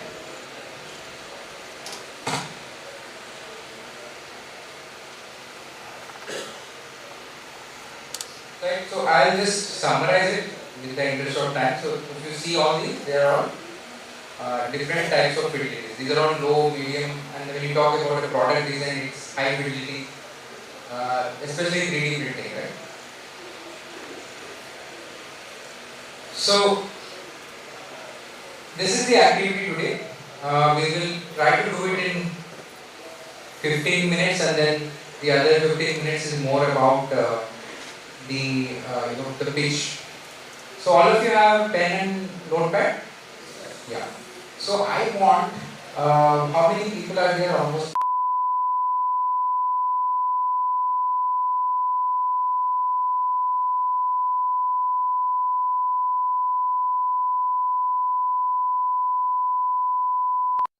Participate, okay. Okay, so there are two groups which are not, possibly, can we have them out of the room also, ma'am? Yeah. So people, first of all, there are two groups which I wanted to get. One is the persona of a startup, and the other is a persona of a customer. Right? So I have selected an idea which is parent-teacher communication app. Right? So obviously, do you all agree this is a challenge? And there is also one more stakeholder which is a student, who is a consumer, like who is basically ending up also getting affected. So you pick it up. Who do you want to be? Do you want to be A, which is a startup who is building this? Because you will have to build a problem statement, you will have to build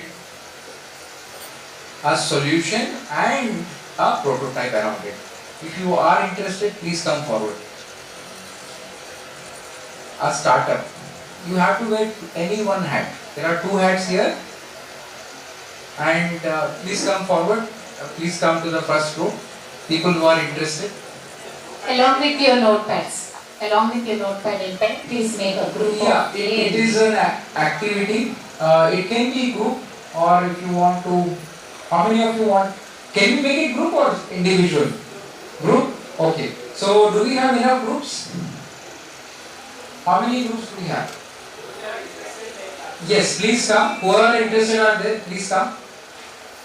Generally we have predefined groups, but whoever is interested will make a group here itself. So don't.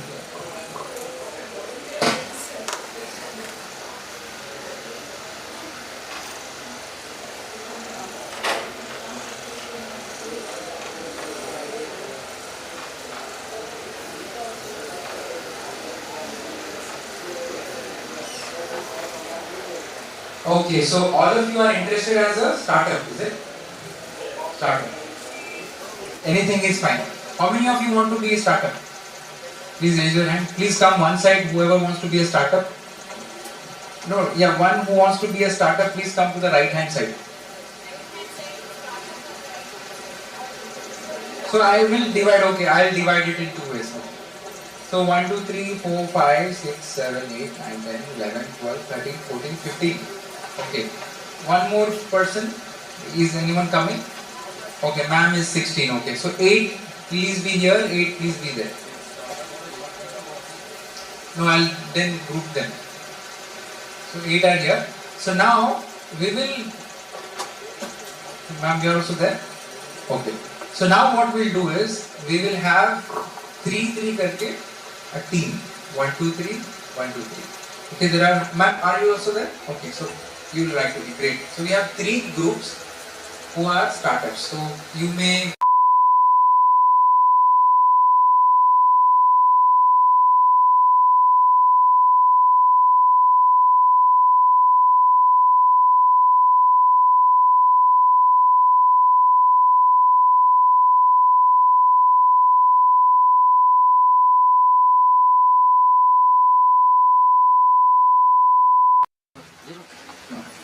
So that's all. So the idea is, yeah, we have 4. Okay, now we'll go to the startup. So the startup, the idea is you will you all have books, right? So you will be judged by 3 criteria. One is the problem statement. So that is only for startups. So you don't have to worry about this group, don't have to worry. Just we have to relax. Now you have to relax. So you are the observers, whether you are the customers. So problem statement, how crisp and clear it is.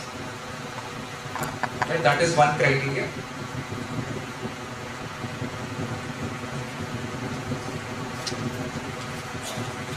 Right? So second issue is the solution. What is the solution? Second criteria is solution.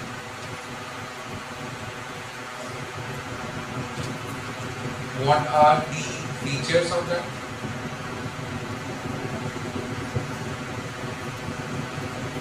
Solution and what are the features? So these are 2 criteria, right? And the third one is the prototype. Let's talk about MVP. Let's say MVP, prototype or MVP. Obviously, I will value more on the MVP. So MVP is the third criteria. So in MVP, in the problem, in the solution, you have to focus on those 3 circles. Is it desirable? Is it feasible? Is it viable? Right? Try to have the judging factor of 3 things: desirable, feasible, and viable. Perfect, sir? Clear? Okay. So you all have right now. What is the time? 3:05. So we'll see you after 15 minutes. You may take any place. You may go out of the campus also. I mean, not the campus, out of the room.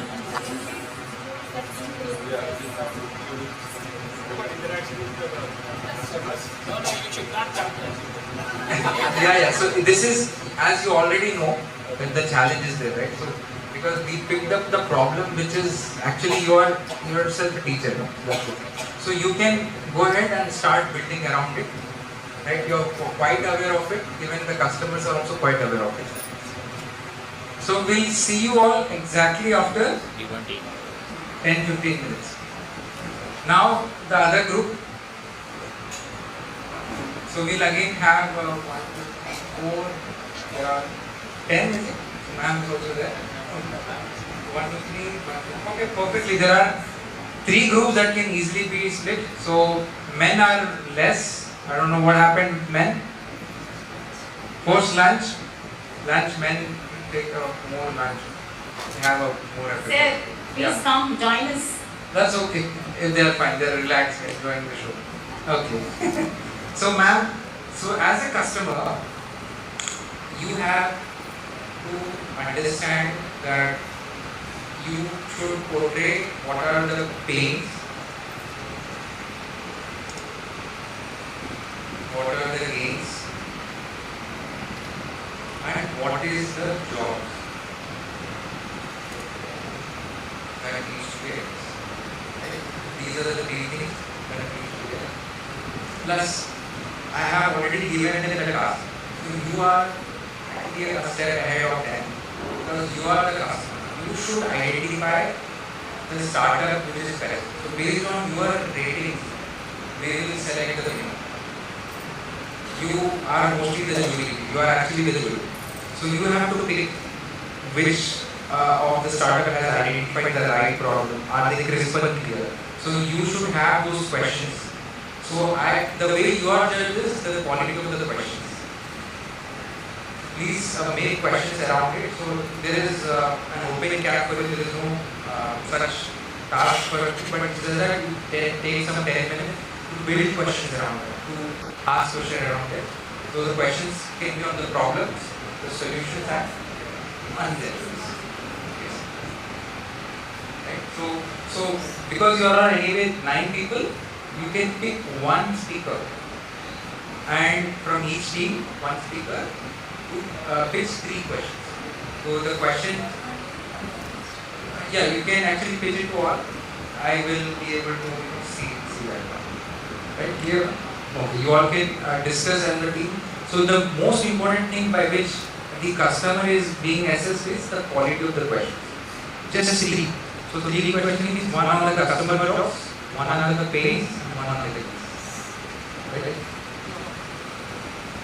If you want, you can say it, or if you want to take some time off, come back.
time to filling up the feedback form. So if any doubts are there, I use it to be very sharp.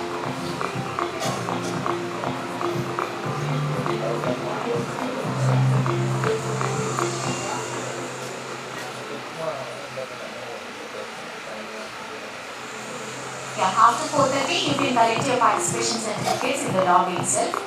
They are ready with the certificates. Anybody who has still not signed in the form morning? Anybody here? Morning we have circulated an attendance sheet. Will you all sign in that sheet? Your certificates will be issued only when we find a signature in that. Yes? If you are ready? Done? Okay.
You are unable to open the link, you are having some technical problem, Anand is here. You can contact Anand for feedback link. Can we have the teams back? The ones who have gone? I think it's 10 minutes already. They have gone? It's become startups already.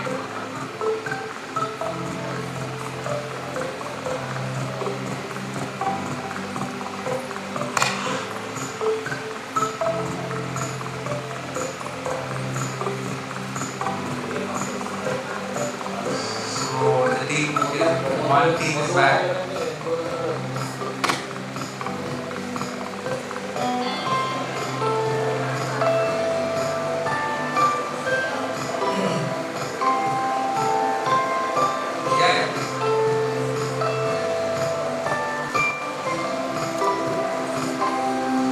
So you are the juries.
So you can decide if one wants to speak or all of you want to collaborate accordingly.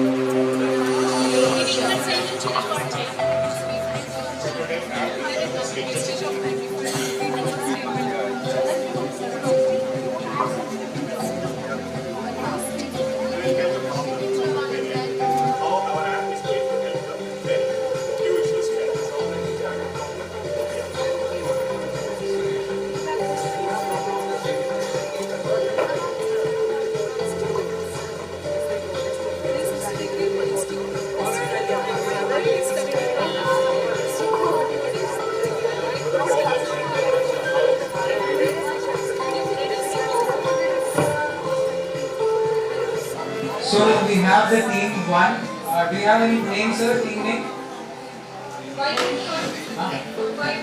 Vibrant 1. Okay. So we have the customers here. They are the customers who are facing the issues. And as you already know the problem, they also know the problem. We'll try to see what is the solution and we'll have some questions to try to teach. Right, good evening all. Myself Srinivas from DHS, Yadadri district. I am Raji Raja from Oak Ridge International Bachupalli. I am Aparna from Oak Ridge International Bachupalli. So before discussing about the app, so we addressed some of the problems from the parents, particularly parents who are unable to reach the teacher during the school hours. They are busy with the schooling classes. Yeah, our app is going to music. So there are some parents who cannot reach the teacher on school hours. That is a problem. That problem we addressed.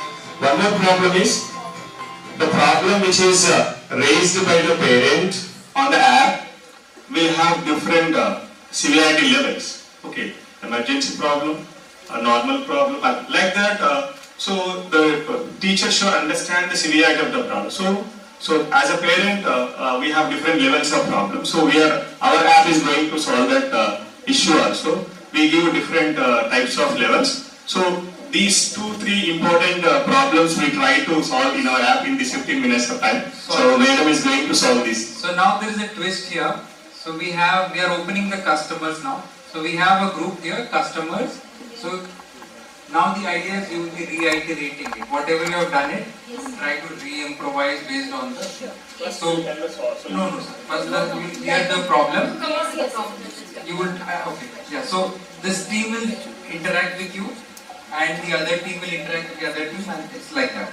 So this team will interact with this. So how it is basically it's a role play. So you know that there is a problem. They will now discuss that what problem they have, and then you can re-edit or reiterate your solution.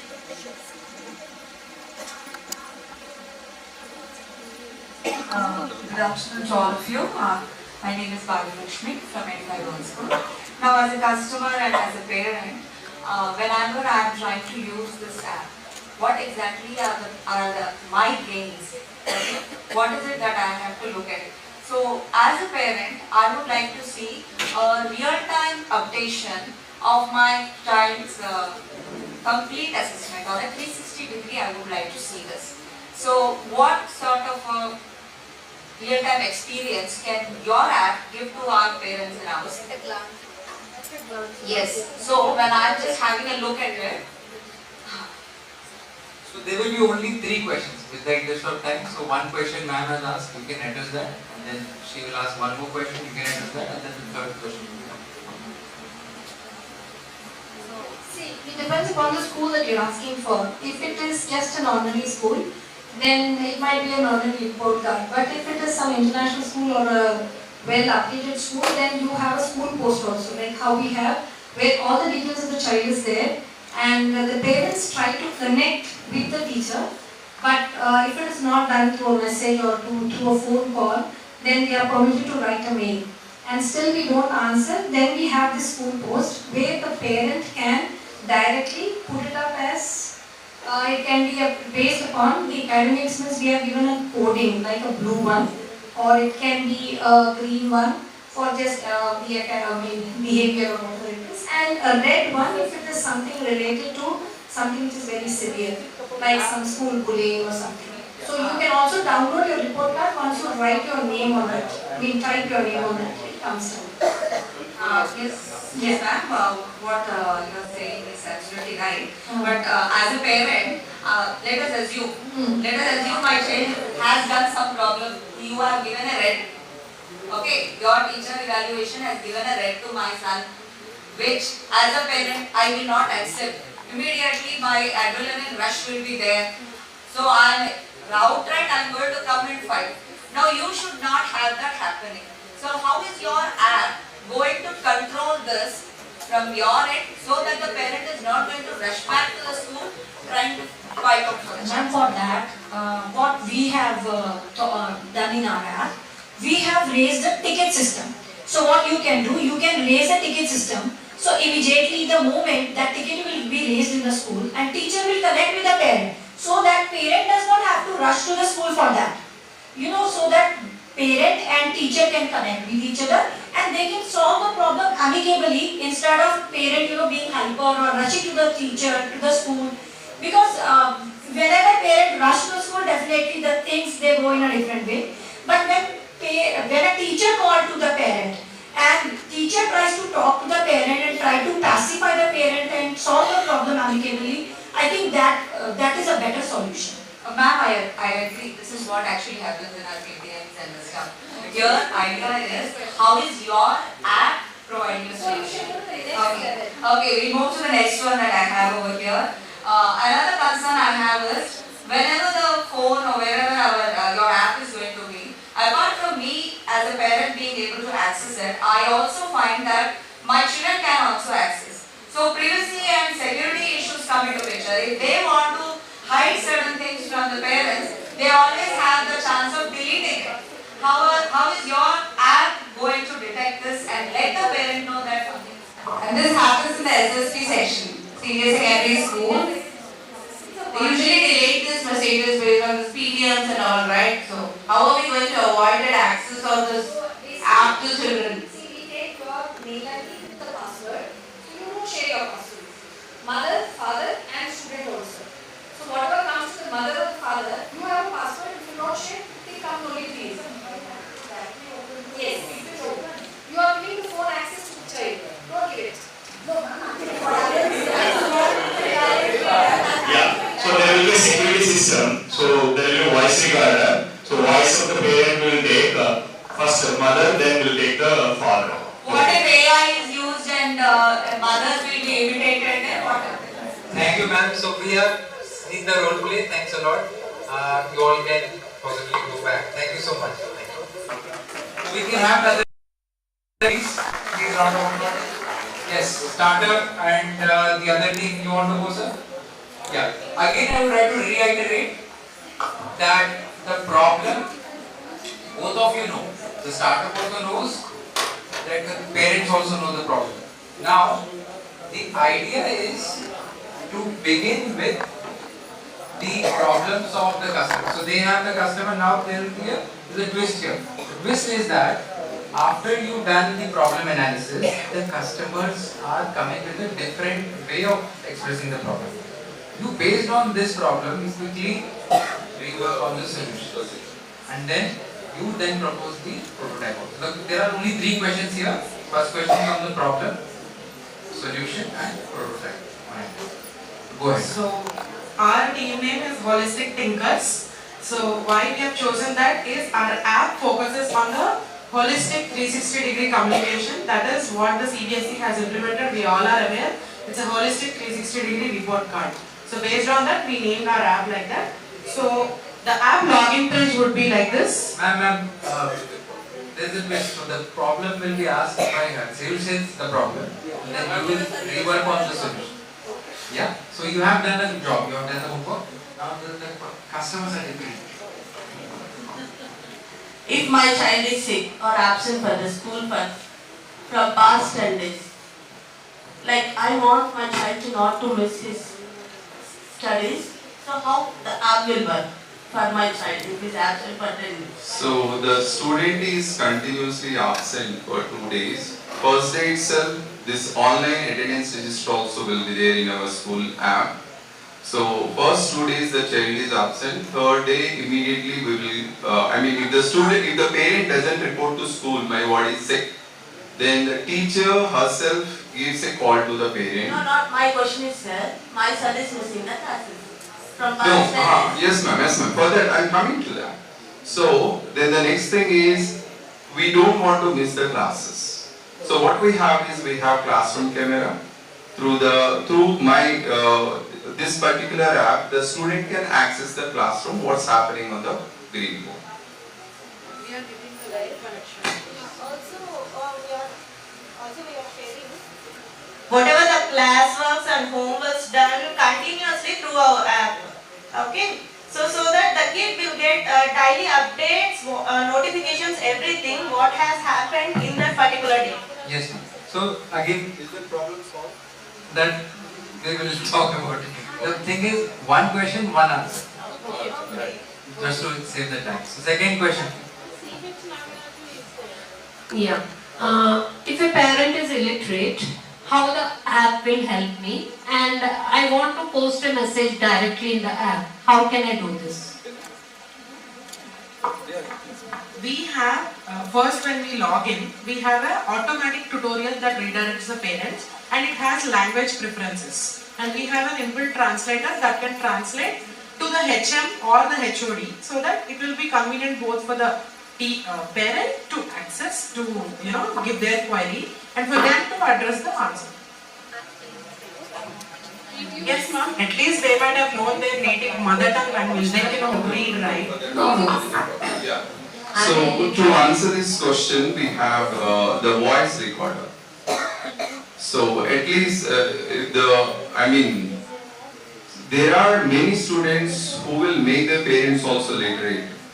So what is the simple solution through this app is, the parent can just open that app and give the voice recorder.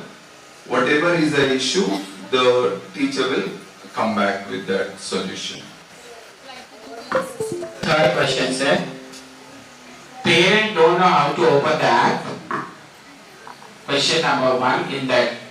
Can a parent post a message through this app to clarify any kind of the doubt related to the academics, discipline, etc. If a parent absent during the PTM due to his or her busy schedule, how this app can give the feedback to the particular child performance through this app?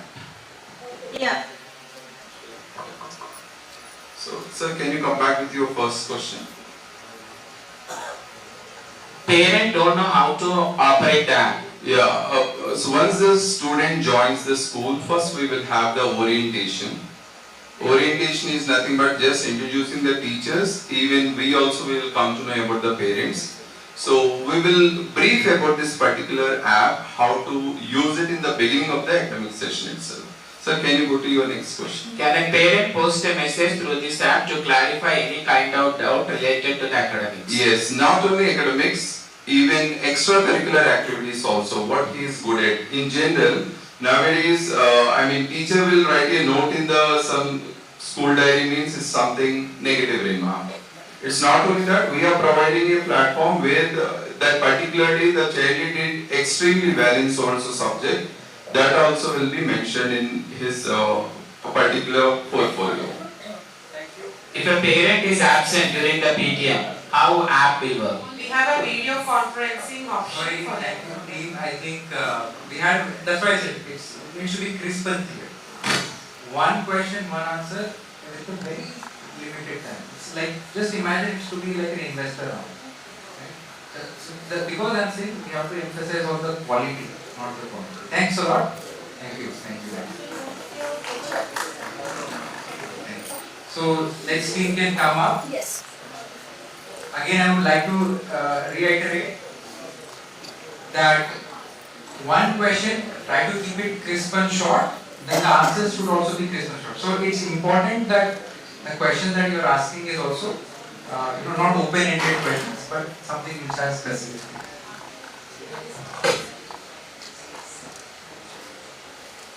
B. Srinivas, ZPHS, Rampur. Everybody, B. Srinivas, ZPHS, Rampur. Is not here. Meera, please also take attendance.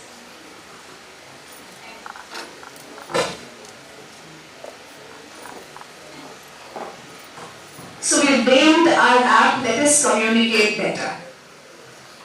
I want my personal details, that is the parent details, not to be shared with the other parents. They should not come to know my number, my name. Correct. See, whatever your child's report card is, if you've seen a report card, it always contains only your details, not the details of any other parent or any other child. Similarly, when you go to this app and you click on details, it will give your personal details and it will give your child's personal details, nothing to do with any other child or any other parent. No, the other parent should not come to know. It must be confidential, like my number, my... No, it's created in such a way that only your details are there visible to you when you access the portal. If this app uses more... Okay, there's a second question, right? It uses more storage and the files you send consumes more storage. So, I may not have the high storage for it. So as they have advanced technology, we will be using the cloud storage, so there is nothing in the... No, if I download in my mobile, it will use my mobile storage. We have a data converter also, we can minimize the MB size. I should do it, no, I don't have that. No, our app only automatically does. As in our app is such that if your file or our file is more than what it's supposed to be, it will not accept it. Is your app supports all devices? All phones it can be installed or not? Yes. We created in such a way that all platforms can support. Yes. Some apps are not supporting in some phones. What about this app? It supports or not? Definitely. We created in such a way that every parent, no matter what the device, can access it and access it. Thank you so much. Thank you. Thank you all. So round of applause to all of them. So we are going to pick 3 individuals who are from the startup, 3 individuals who are from the customers. Alright, so any names? We. Any names? From the group 1, who is the customer from group 1? Yeah. Customers from group 2? Group 2. So, group 3? Okay. So, group 1, please raise your hands. Group 2. So, alright. So, now let's go to the startups. Startup, group 1 startup. They left? Okay. Group 2 startups. So you are also group 2 startup? is okay. And group 3 is right there. Okay. So I request from group 1, ma'am, you can come. You are from group 1, no? Yeah, you can also come. A round of applause to them. From group 2, group 2? Starter. No, parents. Group 3 parents. Okay. So we have one winner from the group 2, sir. Over to you. Please come. Round of applause to him. So this has been assessed based on the quality of the questions and the way they were able to refine it. Principal clearly refined.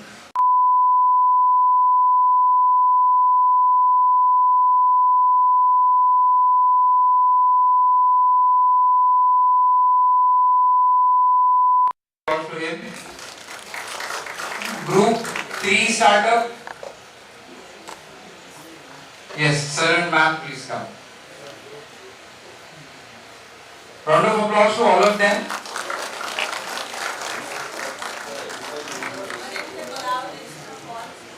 Yeah, absolutely. And round of applause to whoever who has participated.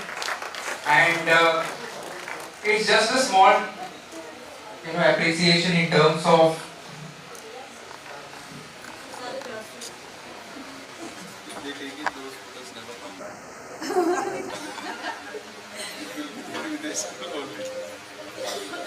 So this is from my side. We have the corporate merchandise, which I would like to give it to ma'am. We'll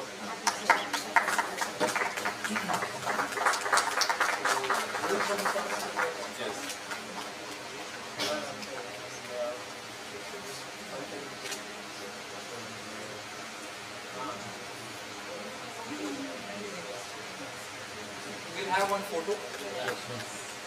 Little was close. Okay, look here. Ma'am, look here.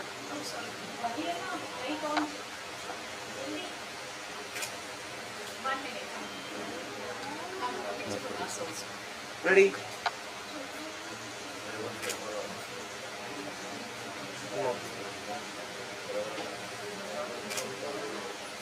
Thank you. Thank you.